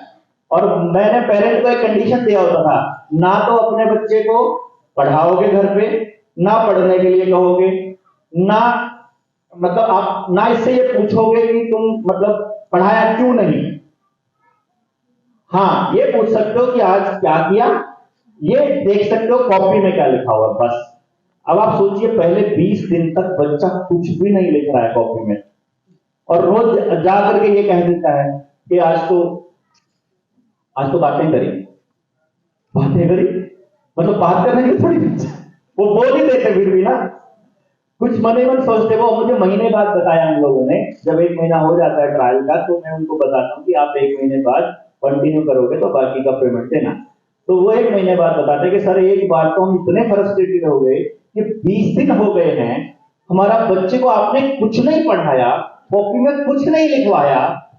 तो मैं वो कह रहा हूं, मैं 20 दिन में उस बच्चे को सुनने के लिए तैयार कर रहा था, आपने उसको ऐसा बना रखा है, रट्टे मारो रट्टे मारो रट्टे मारो। आपके बच्चों को कहानियां सुनाई ही नहीं। वो बोले कि हम तो दादी के पास तो रहते ही नहीं थे, दादी नानी। तो दादी नानी नहीं थी, मैं पूछता था, बोला ना। तो आप सिंगल फैमिली होती थे, हाँ। तो कहानियां कौन सा, तो कोई नहीं। तो इसको सुनने की आदत ही नहीं है। जिसने घर में कहानियां नहीं सुनी है, उसको सुनने की आदत ही नहीं है। इसको तो एक ही आदत है, रट्टे मारी जाओ, लिखी जाओ, और सुने बिना आप समझोगे कैसे चीजों को। तो पहले मैं 20 दिन तो हम कहानियां इसलिए कह रहे, इसको सुनना सिखा रहा हूं पहले, उसके बाद इसको बोलना सिखाऊंगा, उसके बाद पढ़ना सिखाऊंगा, फिर लिखने की बारी आएगी। तो कॉपी में तो नहीं आएगा लिखना, मैं पहले दिन लिखवाने वाला काम नहीं करने वाला। तो वो माँ बाप को बड़ी टेंशन होती थी। लेकिन जब 30 दिन होने से पहले वो बच्चा जो किताब के नाम से डरता होता था, वो बच्चा जिसको डर लगता था कि मुझे पढ़ना नहीं है, वो बच्चा जो ये कहता था, मैं पहले दिन क्या बोलता था, अपना सबसे मुश्किल सब्जेक्ट बताओ कौन सा। कोई बोलता मैथ्स, कोई बोलता फिजिक्स, कोई बोलता केमिस्ट्री। फिर वो बोलता सबसे मुश्किल टॉपिक बताओ, बोला ये टॉपिक। अब मैं उन बच्चों के सामने एक चैलेंज रखा, मान लो सबसे मुश्किल सब्जेक्ट का सबसे मुश्किल टॉपिक तुमको ऐसे चुटकियों में आ जाए, फिर तो पढ़ाई कोई बात नहीं है। हाँ जी, फिर तो कोई बात नहीं। तो फिर ठीक, चलो फिर काम करते हैं, पढ़ाई बाद में करेंगे, पहले गप्पे मारते हैं। आज बातें करेंगे हम 20 दिन तक, बातें। और यकीन मान लें 25वें दिन मैं बच्चे को बोलता, हाँ भाई तुम्हारा कौन सा टॉपिक था? मेरा अलजेब्रा। अच्छा कौन सा? ये वाला टॉपिक खोलो जरा, खोला, पहला क्वेश्चन पढ़ो, उसने पढ़ा, हो गया, ये तो आता है। अगला ये भी आता है, नेक्स्ट पढ़ो, ये भी आता है, नेक्स्ट ये भी आता है। मैंने पढ़ाया नहीं। कैसे आता है? क्योंकि मुझे मालूम है वहां कौन सा कॉन्सेप्ट लगना है, मुझे सिर्फ कॉन्सेप्ट बताना है। मतलब आपको बताने की जरूरत थोड़ी ना है कि अंधेरा करने के लिए बल्ब बंद करना पड़ेगा और रोशनी के लिए आपको कुछ ना कुछ जलाना पड़ेगा। कॉन्सेप्ट, बेसिक कॉन्सेप्ट आपने समझा दिया बच्चे को समझ आ गया, उसने पढ़ना सीख लिया, प्रॉब्लम को जानना सीख लिया, हो गया। वो कह रहे मुझे तो आ गया, तो ठीक है, फिर आज एक्सरसाइज करके ले आए, ठीक है। लेकिन जहां अटकेगा वहां मुझे फोन करेगा, जिस टाइम भी अटकेगा, चाहे रात के 11 बज जाए, चाहे रात के 12 बज जाए, 24 घंटे बच्चों के लिए अवेलेबल रह के, आप यकीन मानिए वो बच्चा जो 20 दिन तक कुछ भी नहीं लिखा था, वो 30वें दिन तक पूरी पूरी रात पढ़ रहा है, उसका इतना इंटरेस्ट पैदा हो गया। और माँ बाप सोच रहे हैं ये कैसे हो गया? वो इसलिए क्योंकि मैंने नहीं पढ़ाया, मैंने उस बच्चे को पढ़ना सिखाया। और पढ़ना भी कैसे? मेरे तरीके से नहीं, उसके तरीके से।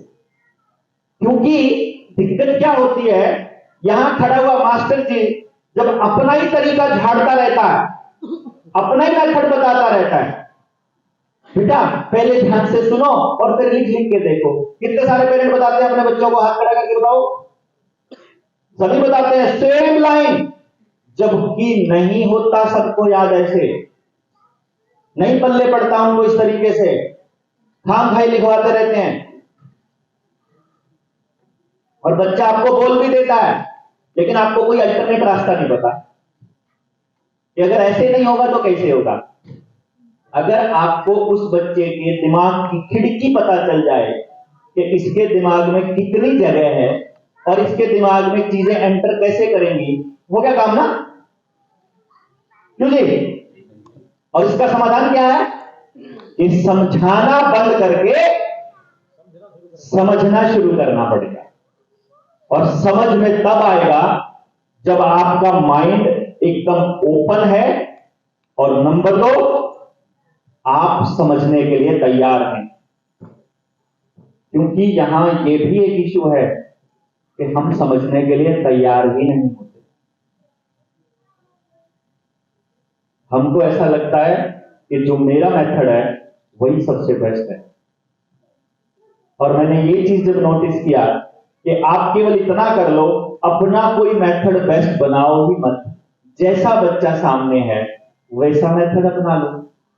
आप में से कितने लोग हैं, सोचिए, जिनके घर में 2 या 3 बच्चे हैं? हाथ खड़ा करके बताएं। 2 या 3 बच्चे, ठीक है, इतने सारे लोग। अब मैं इनके घर की एक हालत बताता हूं।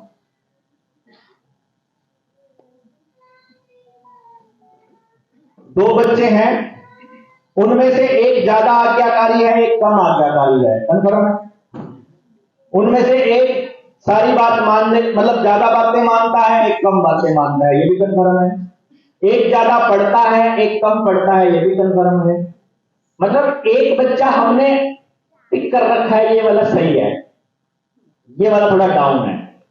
जो डाउन है, जो हमने जिसको डाउन मान लिया, हम लोग उसको कहते हैं, इसको देख अपनी बहन को, इसको देख अपने भाई, ये भी तो कर लेता है, ये भी तो कर रहा है, ये भी तो उठ रहा है 6 बजे, ये भी तो पढ़ रहा है इतना, इसके भी तो इतने नंबर है, इसका भी तो ये है, ये तेरे से ज्यादा खाता है क्या, ये तेरे से ज्यादा इंटरनेट है क्या, ये तेरे से बड़ा दिमाग है क्या, इसके ज्यादा हाथ है क्या, एंड सो ऑन। लेकिन हम उसको रेफरेंस में लेकर के उसको सुना रहे हैं। अब जैसे ही मम्मी का मुंह इधर होता है, पापा का मुंह इधर उधर होता है, तो वो जो इधर वाला है ना, जिसको कह रहे हैं तेरी वजह से डांट पड़ रही है मेरे को, तेरी वजह से होगा, तू अगर नहीं पढ़े तो वो ऐसी हरकतें करेगा कि वो ना पढ़ पाए, जिसकी वजह से उसको डांट पड़ रही है। You know what is this? 2 सगे भाई बहनों में भी जब आप कंपैरिजन करते हो तो वो भी उनके बीच के प्रेम को तोड़ देता है, वो भी उनके बीच की दरार पैदा कर देता है। और आप सोचिए, इस पूरी सोसाइटी में सुबह से शाम तक जो आप अपने बच्चों की दौड़ में उनको मतलब पीछे से जैसा हिलना दे रहे होते हैं ना डंगरों को कि भाग आगे तू अब आ, तेरे को सबसे आगे निकलना है कि मेरे वाला घोड़ा मेरे वाला डंगर सबसे आगे निकला, ऐसा कर रखा ना हमने। हम सब जो है ना अपने बच्चों को दौड़ा रखा है और उनके फर्स्ट आने पे हमारी जीत मानी जाएगी। वो जिम्मेदार हैं हमारी खुशी के लिए। मतलब हम लोगों को अपनी जिंदगी से खुशी नहीं है, उनका फर्स्ट आने से हमको मोमेंटरी खुशी मिलती है। हमने ऐसी जिंदगी बना ली है और पूरे घर का माहौल, वो जो कह रहे थे ना हम आधा घंटा बात कर सकते हैं, आधे घंटे में बिना पढ़ाई की बात करके दिखा दो आप। उस आधे घंटे में पढ़ाई घुसेगी आपकी, नंबर मार्क्स कंपटीशन जिंदगी लाइफ के घुसेगी। हम निकल ही नहीं पा रहे उस, मतलब एक ऐसे जाल में हमको फंसा दिया गया कि हम निकल नहीं पा रहे। आप सोचिए जब दो सगे भाई बहन को भी ये तंत्र तोड़ देगा तो पूरे समाज का क्या हाल हो रहा होगा। आपका बच्चा मेरे बच्चे के लिए खतरा बन रहा है, तो जब इंटरव्यू के टाइम पर मेरे बच्चे का भी इंटरव्यू है और आपके बच्चे का भी, और पूरा कंपटीशन हमने पार करके हमारे बच्चे वहां पहुंचे हैं और बस 2 बच्चों में से एक बच्चे को ही सिलेक्शन होना है और वो जो दूसरा बच्चा वो मेरे किसी बेस्ट फ्रेंड का है। यकीन मानिए ये कंपटीशन इस लेवल पर हावी हो गया है कि हम दुआ करेंगे कि दूसरे वाले को बुखार हो जाए, वो इंटरव्यू में ना जा पाए, या मेरे वाले को आसान पेपर मिल जाए। मतलब वो दूसरा बच्चे को आपने अलग कहा। ये तो मेरा कल्चर नहीं था। मेरे कल्चर में तो ये कहा जाता था कि बच्चे तो सबके साझे होते हैं, बच्चे तो सबके साझे होते हैं, बच्चे और बच्चे में तो फर्क हो ही नहीं सकता। तो आपका बच्चा मेरे बच्चे से आगे निकल कर जाएगा कहां पर, कहां जाएगा। मैं आपको एक क्लास टीचर की बात बताता हूं। मेरे बच्चे का क्लास टीचर मुझे बोलता है कि यशस्वी पढ़ नहीं रहा, वो होमवर्क नहीं कर रहा, वो अपनी असाइनमेंट ना क्या करता है, बाद में उसकी मां को मिली उसकी असाइनमेंट ना, वो अपनी स्टडी टेबल के पीछे फेंक देता था, वो पढ़ता नहीं था। तो उसकी मां ने मुझे बोला कि वो पढ़ नहीं रहा है, वो असाइनमेंट पूरी नहीं कर रहा है। तो कोई बात नहीं, फिर रह गया तो कहां रहेगा, और वो जो आगे दौड़ेंगे वो अकेले जाकर जाएंगे कहां। रहना तो इसी समाज में है ना। मतलब अकेले दौड़कर पहाड़ी पर चढ़ जाओगे, चोटी पर अकेले खड़े खड़े क्या कर रहे हो। क्योंकि अगर इस दुनिया में रहना है तो आप अगर अपनी सक्सेस को सेलिब्रेट करने के लिए आपके पास समाज नहीं है तो कुछ भी नहीं है ना, समझो। क्यों जी, तो आपको समाज तो चाहिए, और वो हमने तोड़ दिया क्योंकि आपने आपका बच्चा कंपटीशन की दौड़ में भगा दिया। तो क्या करना चाहिए। एक सोचिए जरा, एक सवाल है आपसे और बहुत महत्वपूर्ण सवाल है, आमतौर पर मैं समाज से पूछता हूं। हम घर से चले थे कहीं किसी रिश्तेदार के यहां, किसी अनजान जगह पर, सोच करके कि हमें उसके घर जाना है, और वहां जाते जाते रास्ते में अचानक से लाइफ पार्टनर ने या जो ट्रैवल पार्टनर है उसने बोला यार कहीं हम गलत तो नहीं आ गए, मुझे लगता है पीछे वाला मोड़ था वहां मुड़ना चाहिए था।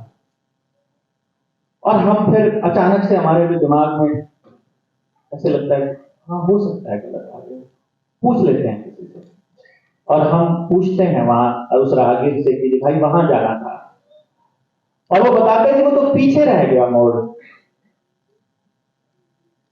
अब मुझे आपके सामने एक सवाल है कि जिधर मुंह है उधर ही चलते रहें या यू टर्न ले लेना चाहिए है। गलत रास्ते पर 80 की स्पीड से 180 की स्पीड से दौड़ना बेहतर है या सही रास्ते पर आराम से जाना बेहतर? आराम से जाना बेहतर। क्या आपको लगता है आप गलत रास्ते पर हैं हमारे बच्चे की परवरिश के मामले में? जी सर। क्योंकि यकीन मानिए, जब तक आपको इस बात का एक्सेप्टेंस नहीं आएगा ना, आप ठीक नहीं कर सकते। अगर आपने ये मान लिया कि गलत रास्ते पर है तो ही यू टर्न ले सकते हो आप। अगर एरोगेंस अंदर इतनी आ चुकी है कि मेरे से सही कोई नहीं है, ये कल का लंडा बताएगा हमको, ये बताएगा बच्चे कैसे पालने हैं। जैसे हमारे बुजुर्गों के साथ एक दिक्कत होती है, वो कह देते हैं कि तुम अब हमको बच्चा पालना सिखाओगे। नहीं, मैं नहीं सिखाऊंगा, पर हमें सीखना तो चाहिए ना। मुझे ये वाक्य याद है, सन 2014-13 के आसपास की बात है। मैं तो पेरेंटिंग पे लंबे समय से काम कर रहा था, तो मुझे बोला किसी ने, आपके करनाल में तो एनडीआरआई है ना? मैंने कहा हाँ जी। मैं वहां घोड़े की ट्रेनिंग लेने गया था। और घोड़े की मतलब हम लोग अस्तबल खोलना था, तो हमें घोड़े पालने की ट्रेनिंग लेके गए थे। तो वहां पे तो मछली पालने की भी मिलती है, वहां तो बत्तख पालने की भी मिलती है, वहां तो कुत्ते और सूअर पालने की भी मिलती है। लेकिन विडंबना ये है, इस देश में बच्चा कैसे पालना है इस पर कोई चर्चा नहीं होती। नहीं, आदमी का बच्चा पालने पर चर्चा नहीं है कहीं भी। पूरे स्कूल में, पूरी सोसाइटी में, आरडब्ल्यूए में, मंत्रालय में कहीं भी नहीं होती है। है ना?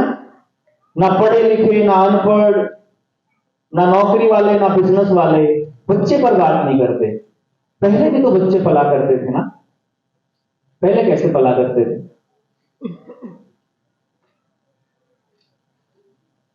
पहले पालने का एक तरीका था। जिसका बच्चा था, अगर आपके बुजुर्ग हो ना, आप गांव से कौन कौन आया है आप में से, जो बैकग्राउंड जिसका गांव से है, गांव वाले बड़े आसानी से समझ पाएंगे। गांव में अगर 4-5 भाई है ना, जिसका बच्चा है ना, उसका पिता अपने बच्चे को गोदी में नहीं उठाता था। किसने देखा ये कल्चर? सुना है सर। सुना है ना? उसका पिता उस अपने बच्चे को गोदी नहीं उठाता था, लेकिन बाकी के सारे भाई उठाते थे। लेकिन वो बाकी सारे भाइयों के बच्चे उठाता था गोदी, अपना नहीं उठाता था। नहीं समझे? इस कहानी को समझने की कोशिश नहीं करेंगे आप। ऐसा क्यों होता था? वो कोई शर्म से थोड़ी ना था। वो बुजुर्गों ने कल्चर दे रखी थी कि तुम बेशक इसके बाप हो, लेकिन तुम ही बाप नहीं हो। तुमसे ज्यादा हक उनका है, और जो दूसरे हैं उनके बच्चों पर तुम्हारा भी बराबर का हक है। तो सबका बराबर का हक तो तभी होएगा जब अपने वाले को पीछे छोड़ दो, बाकियों को आगे कर लो। तो सब अगर अपने को पीछे छोड़ के बाकियों को आगे कर लेंगे तो आनंद ही आनंद होगा ना। इसलिए वो नियम बनाया था हमारे वालों ने, हमने उसको जोड़ दिया कलंक के साथ, शर्म के साथ। We need a village to raise a child. ये लाइन बोलता हूं मैं हर टाइम। हमको पूरा गांव चाहिए एक बच्चे की परवरिश के लिए। लेकिन आपने क्या किया? अपना गांव छोड़कर अकेले कबूतर खाने में आकर रहने लगे। अपने अपने पर फोकस शुरू कर दिया, और कमाल की बात है उस पर फोकस करने के लिए समय नहीं है ना? आए थे अपने बच्चे के ऊपर फोकस करने के लिए, उस बच्चे के ऊपर ही फोकस करने का समय नहीं है अपने पास। अद्भुत। और इसलिए उस टाइम पर मुझे याद है, मेरे दादाजी बैठे होते थे, मेरे पिताजी भी बैठे हैं, मेरी माता भी बैठी हैं। मेरे दादाजी बैठे होते थे हमारी बैठक में, और कोई दूसरे गांव का अगर कोई बुजुर्ग आता था ना, तो वो जो बुजुर्ग है उसको जब मेरा इंट्रोडक्शन देते थे, मेरे पिताजी का नाम नफे सिंह है, तो जब मेरे दादा इंट्रोडक्शन देते थे तो पता है क्या बोलते थे? उन्होंने आज तक भी एक शब्द इस्तेमाल नहीं किया कि वो नफे का है। उन्होंने कहा ये नफे के नाम का है भाई। समझे बात? मतलब कितनी गहराई है इस बात के अंदर कि ये नफे के नाम का है। इस पे नाम बेशक नफे का हो, लेकिन बालक तो ये सबका है। ये जो थ्योरी है ना, अगर इसको वापस नहीं पकड़ाना आपने, आपके बच्चों के लिए आगे इतनी बड़ी अंधी खाई है जिसका अंदाजा आपको है नहीं। आपका बच्चा आपका कहना नहीं मानता है, मैं आपको गारंटी से कह रहा हूं, सबका 99.9% की बात कह रहा हूं। वो आपके से कनेक्टेड नहीं है, वो मोबाइल से ज्यादा कनेक्टेड है, वो गेट से ज्यादा कनेक्टेड है, वो स्क्रीन से ज्यादा एडिक्टेड है। लाइफ के लिए उसके पास कोई विजन नहीं है, समाज के लिए उसके पास कोई विजन नहीं है, खेलने में बिल्कुल इंटरेस्टेड नहीं है, खाने की अक्ल नहीं है, पहनने की अक्ल नहीं है, समाज में जाने की अक्ल नहीं है, कुछ नहीं है, कुछ नहीं दे रहे हैं हम, कुछ भी नहीं। कहां लेकर जा रहे हो अपने बच्चों को समझ नहीं आ रहा है आपको। और ये आपके साथ नहीं हो रहा, आपके पड़ोसी के साथ भी हो रहा है, इधर वाले के साथ भी हो रहा है, पीछे वाले के साथ भी होता है। सबके साथ अगर ऐसा हो रहा तो सब बैठ के चर्चा क्यों नहीं करते हो? सब बैठ के बात क्यों नहीं करते? ये सबका सत्यानाश आगे खड़ा है, सामने दिखाई दे रहा है।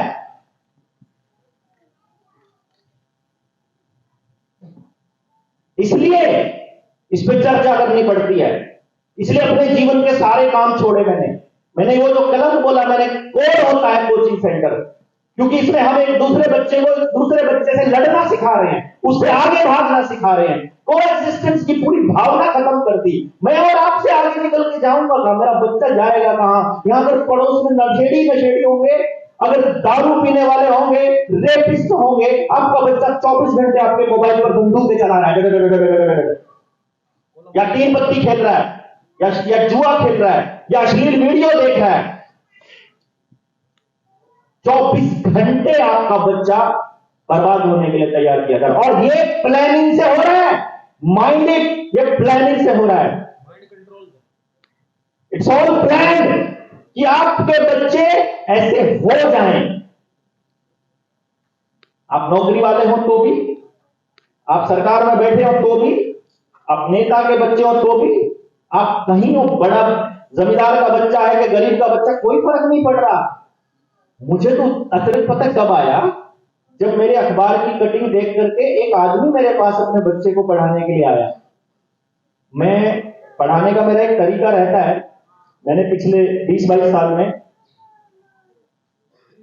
जितने भी बच्चों को पढ़ाया, मेरी कंडीशन ये होती थी, मैं एवरेज और अबव एवरेज बच्चे को नहीं पढ़ाऊंगा, मैं उसको ही पढ़ाऊंगा जिससे बाकी सब हाथ जोड़ चुके हैं कि भाई इसके बस का कुछ नहीं, वो मेरे को दो, मैं दिखाऊंगा तुमको ये कितना बड़ा जीनियस है। वो बंदा जब मेरे पेमेंट के 50,000 रुपए देकर गया मुझे, और मुझे बोलता डॉक्टर साहब बाकी के ना आपको हफ्ते 10 दिन में दे दूंगा। मैंने कहा कोई बात नहीं, दे देना। और जब वो जाने लगे नीचे, मैं भी नीचे उतरा, तो मैंने देखा वो साइकिल पर जा रहे हैं, पुराने वाला साइकिल। एक होता है आदमी शौक में साइकिल पर जा रहा हो, एक मजबूरी वाला साइकिल पता चल जाता है। तो मैंने उनको रोक लिया, नाम नहीं लूंगा मैं, लेकिन मैंने उनका नाम लेकर के बोला कि आप क्या करते हो? उसने बोला कि मैं एक फैक्ट्री में काम करता हूं। कितनी सैलरी है आपकी? उसने बोला सैलरी तो 12,000 है, कट कटा के 8 या 10 मिलते हैं, अभी लोन एक और ले लिया तो 8। आप मेरी फीस कैसे देंगे इतनी सारी फीस? तो वो बोलता है कि जी मैंने 70 गज का 75 गज का मकान बना रखा है, तो मैंने बयाना दे दिया है और मैं उसको बेच के आपकी फीस दूंगा। तो मुझे एक बात समझ में आई कि ये आदमी है ना, ये अपना पूरी जिंदगी की कमाई मुझे देने को तैयार है, क्योंकि इसे मेरे ऊपर भरोसा है कि ये आदमी मेरे बच्चे को रास्ते पे दिखला सकता है। ये कुछ भी करने को तैयार है अपने बच्चे के लिए। और एक तरफ एक और माँ बाप था जो मुझे उसने हिला दिया, उस मतलब बंदे ने, मैं अंदर से मतलब ये लगा कि तू पाप कर रहा है, मतलब इससे फीस लेकर के। तो मैंने उसे अंदर बुलाया, पहले मैंने अंदर बुला करके, मेरे अंदर ये कुछ टूटा एकदम अचानक से, और मैंने उसको बुला करके, मैंने ड्रॉर में से पैसे जो उसने मुझे दिए थे, मैंने वो उससे उल्टे पकड़ाए, जेब में से निकाल के, जो मुझसे पहले देकर गया था अपने बच्चे का एनालिसिस कराने के लिए, काउंसलिंग के लिए जो पैसे देकर गया, मैंने वो भी उसको उल्टे दिए। मैंने कहा भाई तेरा, अगर मैं पढ़ाऊंगा तो तेरा बच्चा पक्का पढ़ेगा, लेकिन अब तुझे मकान बेचने की जरूरत नहीं है, लेकिन मुझे कुछ तय करना है, मेरे अब मैं इसे छोड़ना है। तो मैं जब वो फॉर्म देख रहा हूं ना उन बच्चों के, तो वो एक बच्चे का ड्यूल कैरेक्टर लिखा मिलता है। मैंने उसको फोन कर लिया, अमन से बात कराना, उसके पापा ने बात कराई। तो मैंने कहा अमन तुमने ये 2 लाइनें क्यों लिखी हैं? तो मुझे बोलता है जी रास्ते में गाड़ी में मेरे पापा मुझे कह के लाए थे कि थोड़ा ध्यान रखियो, गलत गलत करके आइयो जो भी सर लिखवाए, क्योंकि सर अच्छे बच्चों को नहीं लेते हैं,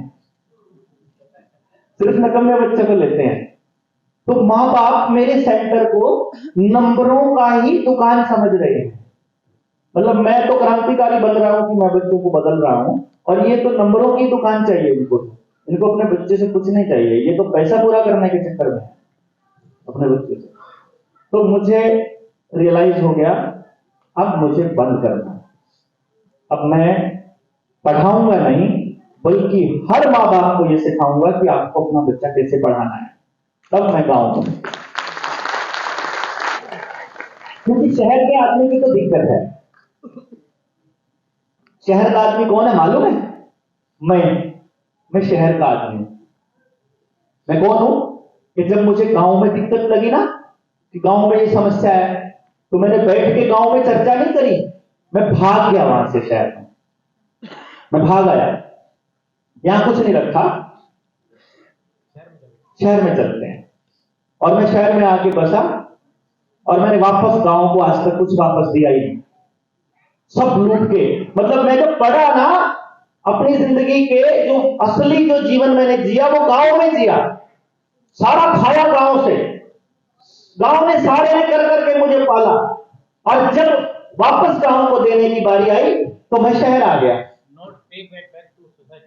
मतलब अब मैं कमा कमा के पैसा शहर को दे रहा हूं, पेट्रोल वालों को, कंपनी वालों को, गैस वालों को, फलाने वाले को, ढिमके वाले, लेकिन किसी को भी दे रहा हूं, कंपनी को दे रहा हूं, गांव को नहीं दे रहा हूं मैं वापस पैसा।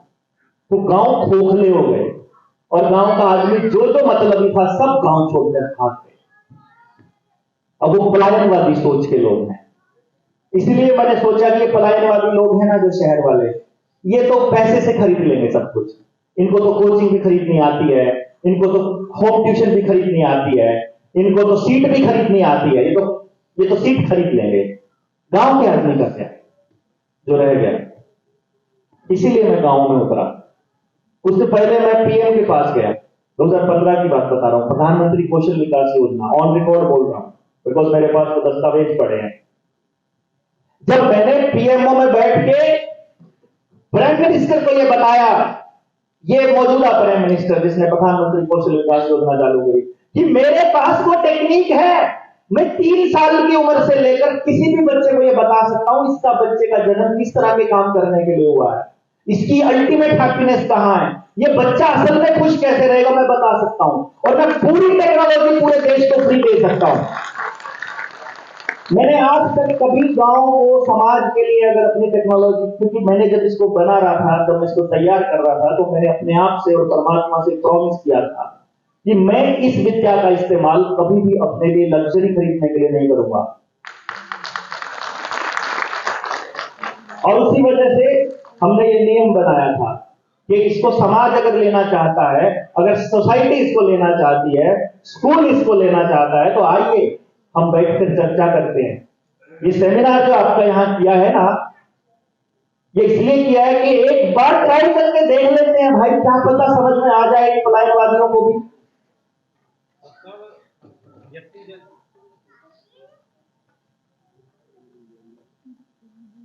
ये सोचा कि लेट अस ट्राई करने में क्या जाता है।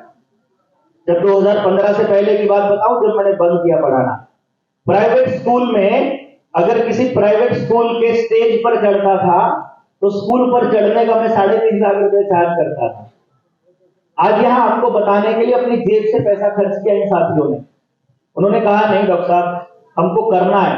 मैंने कहा मेरे पास पैसे नहीं है इसके लिए, तो हमारे साथी हैं, बलजिंदर है, अमित जी है, और कौन सी टीम के देवेंद्र जी है ना, इन सारे लोगों ने, उन्होंने बोला हम करेंगे पैसा खर्च, आप करिए, ट्राई करिए, देखते हैं ट्राई करके, चलो देख लेते हैं। इन्होंने इतनी सारी कोशिश करी, आप सब लोगों को यहां बुलाया, वहां पे बाहर ना दान पेटी रखी हुई है हमने।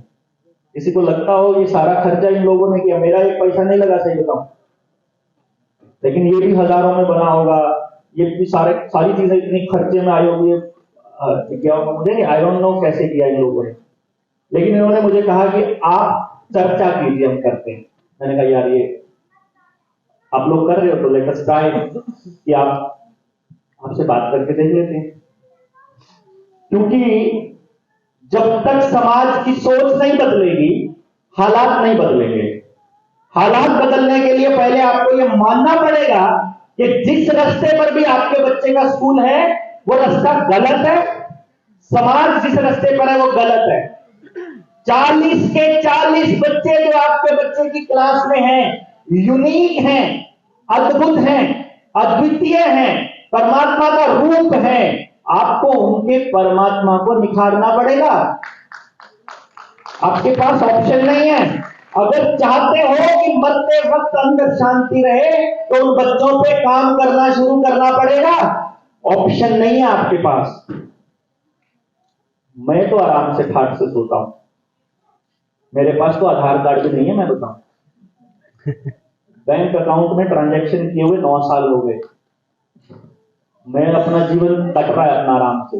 गैस का कनेक्शन भी नहीं है मेरे नाम पे, समाज से ही लेता हूं, कोई कागज नहीं अपने नाम पे। और आप सोचिए, हम पूरा दिन 24 घंटे गांव गांव जाकर हम बता रहे हैं कि आपके बच्चे के हाथ में मोबाइल पकड़ाना ये प्लान है, आपके जंगल काटना प्लान है, आपको गांव से विस्थापित करना प्लानिंग का हिस्सा है, आपको अपनी जड़ों से काटना प्लानिंग का हिस्सा है, आपके परिवार को तोड़ना, टेलीविजन के जरिए आपके अंदर जहर डालना। वृद्धाश्रम पहले टीवी पर आया फिर समाज में आया, अनाथ आश्रम पहले टीवी पर आया फिर समाज में आया। Extra marital affair, DNA testing पहले एकता कपूर ने सिखाई सबको, किसका बच्चा किसके यहां पैदा हो रहा है, कौन किसके साथ चक्कर में, पहले तो किसी को डीएनए वीएनए का तो मतलब नहीं था, एक्स्ट्रा मैरिटल अफेयर एक्सेप्टेड नहीं थे। और अब तो कानून बना दिए, 21 साल तक आप अपनी लड़की की, अपने बच्चे की शादी नहीं कर सकते। पता है आपको, 21 साल से पहले आप शादी नहीं कर सकते, जेल हो जाएगी। हाँ, लेकिन 16 साल की उम्र में वो लिविंग में रह सकती है। और अगर इस दौरान प्रेग्नेंट हो जाए, समाज से डरती हो तो अबॉर्शन कराए और अपना शरीर खराब करे, और अगर ना डरती हो और अगर खुल के लड़ सकती हो, जैसे क्या कहना वाली फिल्म में प्रीति जिंटा समझाती है ना, वो बताती है कि हम अपने बच्चे अकेला पैदा करेंगे, मैं हिम्मत वाली लड़की हूं, और वो अकेली हिम्मत वाली लड़की पैदा करती है, तो समाज नहीं सरकार हर जिले में बच्चे पालने के केंद्र बना रही है कि नाजायज बच्चों के लिए हम देंगे तुमको सुविधा। लिविंग में 5 साल रह सकती है, बच्चे भी पैदा कर सकती है, सरकार संभालेगी, और ये प्लानिंग से हो रहा है। आपके गांव का जिसको छोड़कर आप शहर में आए थे ना, आज अगर हालत देखोगे 99.9% किसान की जमीन बैंकों में कर्जे पर पड़ी है। और आप जितने लोग बैठे हो ना, मैं गारंटी से कहता हूं, मोस्ट ऑफ द पीपल जिनका अपना घर है, अपनी गाड़ी है, सब कर्जे पर है, और पूरी जिंदगी को सुबह से लेकर शाम तक ईएमआई उतारने में लगे पड़े हो, और पूरे घर में माहौल क्या है आपका, सिर्फ उस बच्चे के करियर को लेकर चिंतित हो, क्योंकि आप अकेले चिंतित हो, समाज के साथ बैठकर चर्चा नहीं। मेरा जो सबसे बड़ा सेमिनार है वो अभी तक का 9 घंटे का रहा। अभी कितना टाइम हुआ? 5:40। 9 घंटे का सेमिनार रहा। 9 घंटे में भी बात पूरी नहीं हो पाती। तो आखिर में हम फिर पेरेंट्स को ट्रांसफर करते हैं अपनी ट्रेनिंग की तरफ, जिस ट्रेनिंग में हम पेरेंट्स को सिखाते हैं कि आपको अपना बच्चा कैसे समझना है, क्योंकि this is the biggest question ना। मैंने कह दिया कि अपने बच्चे को समझो कैसे, ये तो किसी ने बताया ही नहीं। आपके लिए अच्छी बात यह है कि इस पर प्रैक्टिकली ग्राउंड पे काम करने वाला मैं इंडिया का पहला आदमी।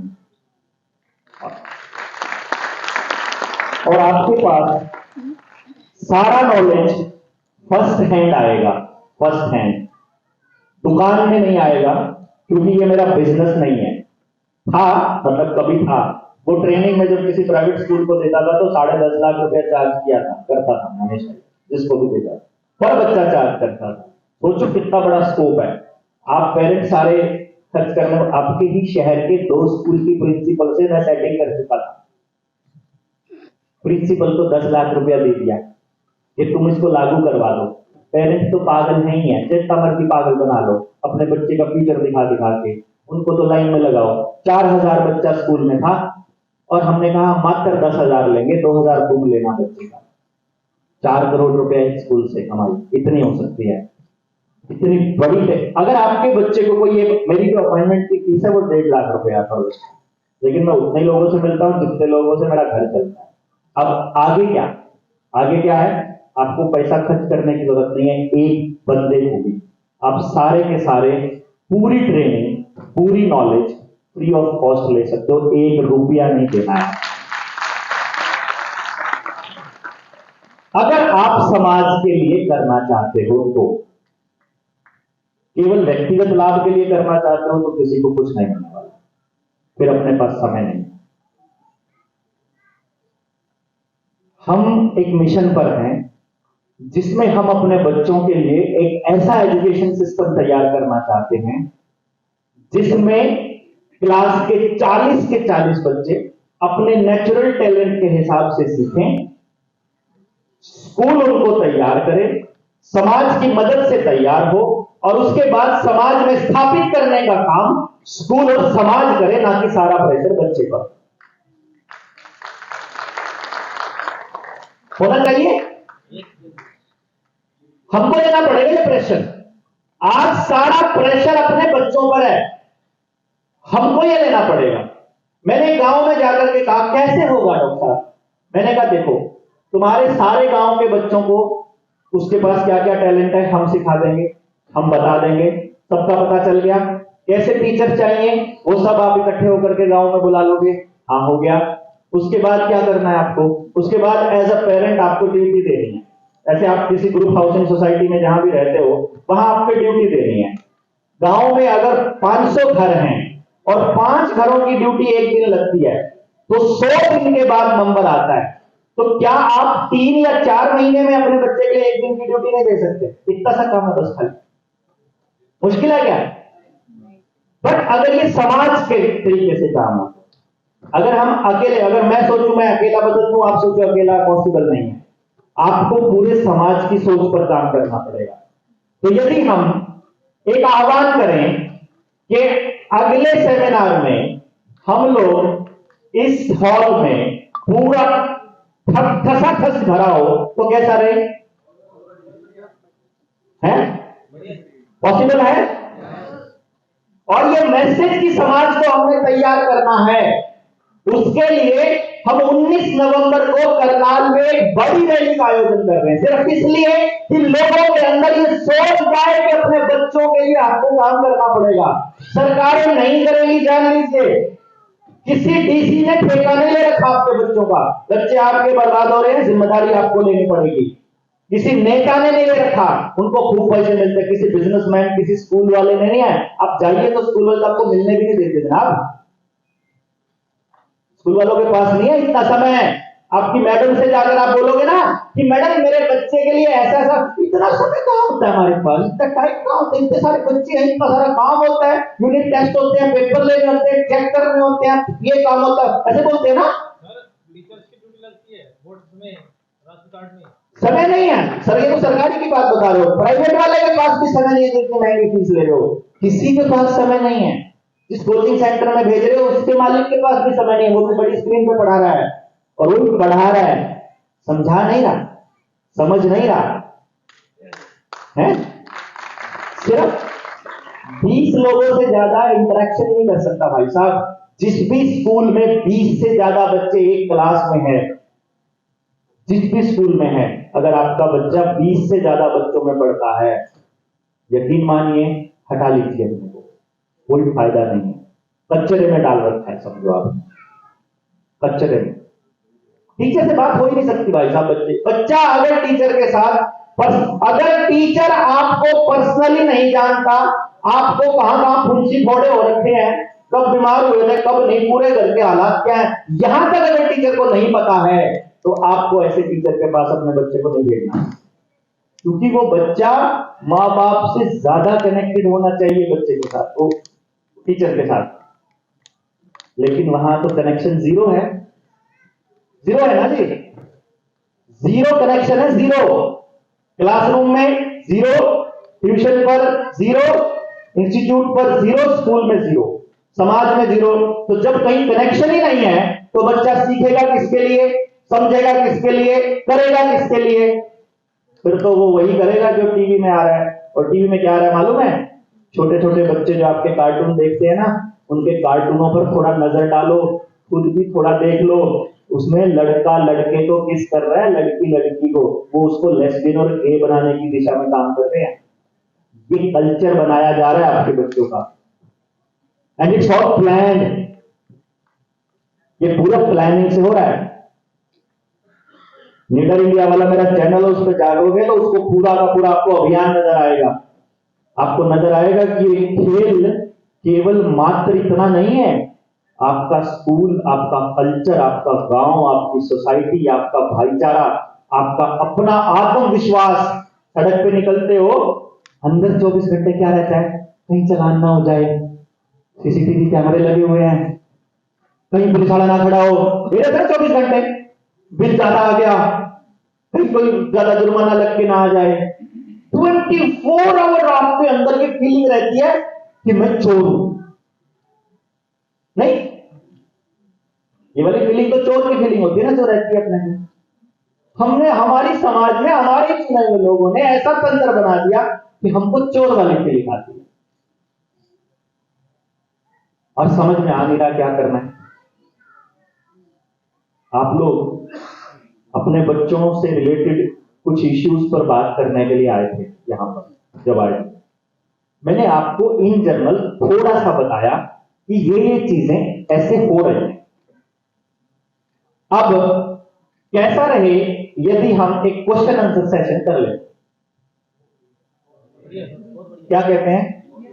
मैं ये समझता हूं अगर क्वेश्चंस पूछेंगे तो फिर वो टॉक हो जाएगी। मेरा ये मानना है कि हम लोग ऐसा कर लेते हैं कि आप अपने क्वेश्चंस किसी पेपर पर लिख लें। अगर आपके पास अगर ये कोई कागज है, कोई पेपर का अरेंजमेंट हो सकता है क्या अपने पास है, तो आपको पेपर डिस्ट्रीब्यूट हो जाता है, आप अपने पेपर पर वो क्वेश्चन आंसर्स लिख लें और सारे क्वेश्चन आंसर्स हमको दे दें। सॉरी, क्वेश्चन दे दें, आंसर तो मैं दूंगा। जो भी आपके अपने बच्चे के इश्यूज हैं वो आप उसके ऊपर लिखिए। बेशक आप उस पर अपना नाम और पता, फोन नंबर कुछ मत लिखिए अगर आप नहीं चाहते हैं बताना हमको ये किसका है।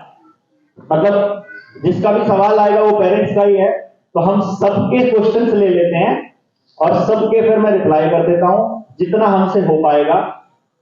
मैं आपको सिर्फ 2 ही 3 टास्क दे रहा हूं। हमको यहां से 7, साढ़े 7, 7, सवा 7 बजे तक निकलना पड़ेगा, क्योंकि मेरी फ्लाइट है, मुंबई के लिए मुझे निकलना है। तो अभी 2 टास्क आपके क्वेश्चन आंसर्स लिखने और हमारे जो एक अद्भुत से बच्चे हैं, मैं आपको बताऊं, हमने कुछ बच्चों पर काम करना शुरू किया रोहित इस प्रोसेस में, जिनकी बात कर रहा था पूनम, उन्होंने इस पे काम करना शुरू किया कि कुछ प्रोसीजर्स ऐसी होती हैं जब हमें अपने बच्चों के विजुअलाइजेशन पे काम करना होता है। विजुअलाइजेशन, मेमोरी, कंसंट्रेशन और ऐसी किसी चीज के ऊपर, कॉन्फिडेंस और कंटिन्यूटी, इसके ऊपर। तो उसमें एक टूल हम लोग इस्तेमाल करते हैं मैथमेटिक्स और एबेकस का। आपने सुना होगा सब लोगों ने, शहर के लोग लगभग जानते हैं। तो हमारे कुछ बच्चे तैयार किए हुए हैं, हमारे कुछ बच्चों के प्राइज हैं जो नेशनल लेवल पर कंपटीशन जीते हैं। पहले हम ये प्राइज डिस्ट्रीब्यूशन करेंगे, उस दौरान आप अपने अपने क्वेश्चंस लिखेंगे। सभी बच्चों को आपने उत्साहवर्धन करना है और फिर आपके एक एक सवाल का जवाब मैं दूंगा, ताकि वो 7 साढ़े 7 बजे तक आप लोग जा पाएंगे। तब तक जाने का नहीं है आपने, आप जाइएगा नहीं। वॉशरूम के लिए आपको 5-7 मिनट चाहिए तो, लेकिन यहीं पर कंटिन्यू रहेगा। और मैं समझता हूं कि बच्चों का एक बार फेलिसिटेशन हो जाए, एक बार उनको इनाम मिल जाए, उसके बाद जाइए। ऐसा ना हो कि आपके बच्चे को मिल जाए फिर आप दौड़ जाएं तब तक। तो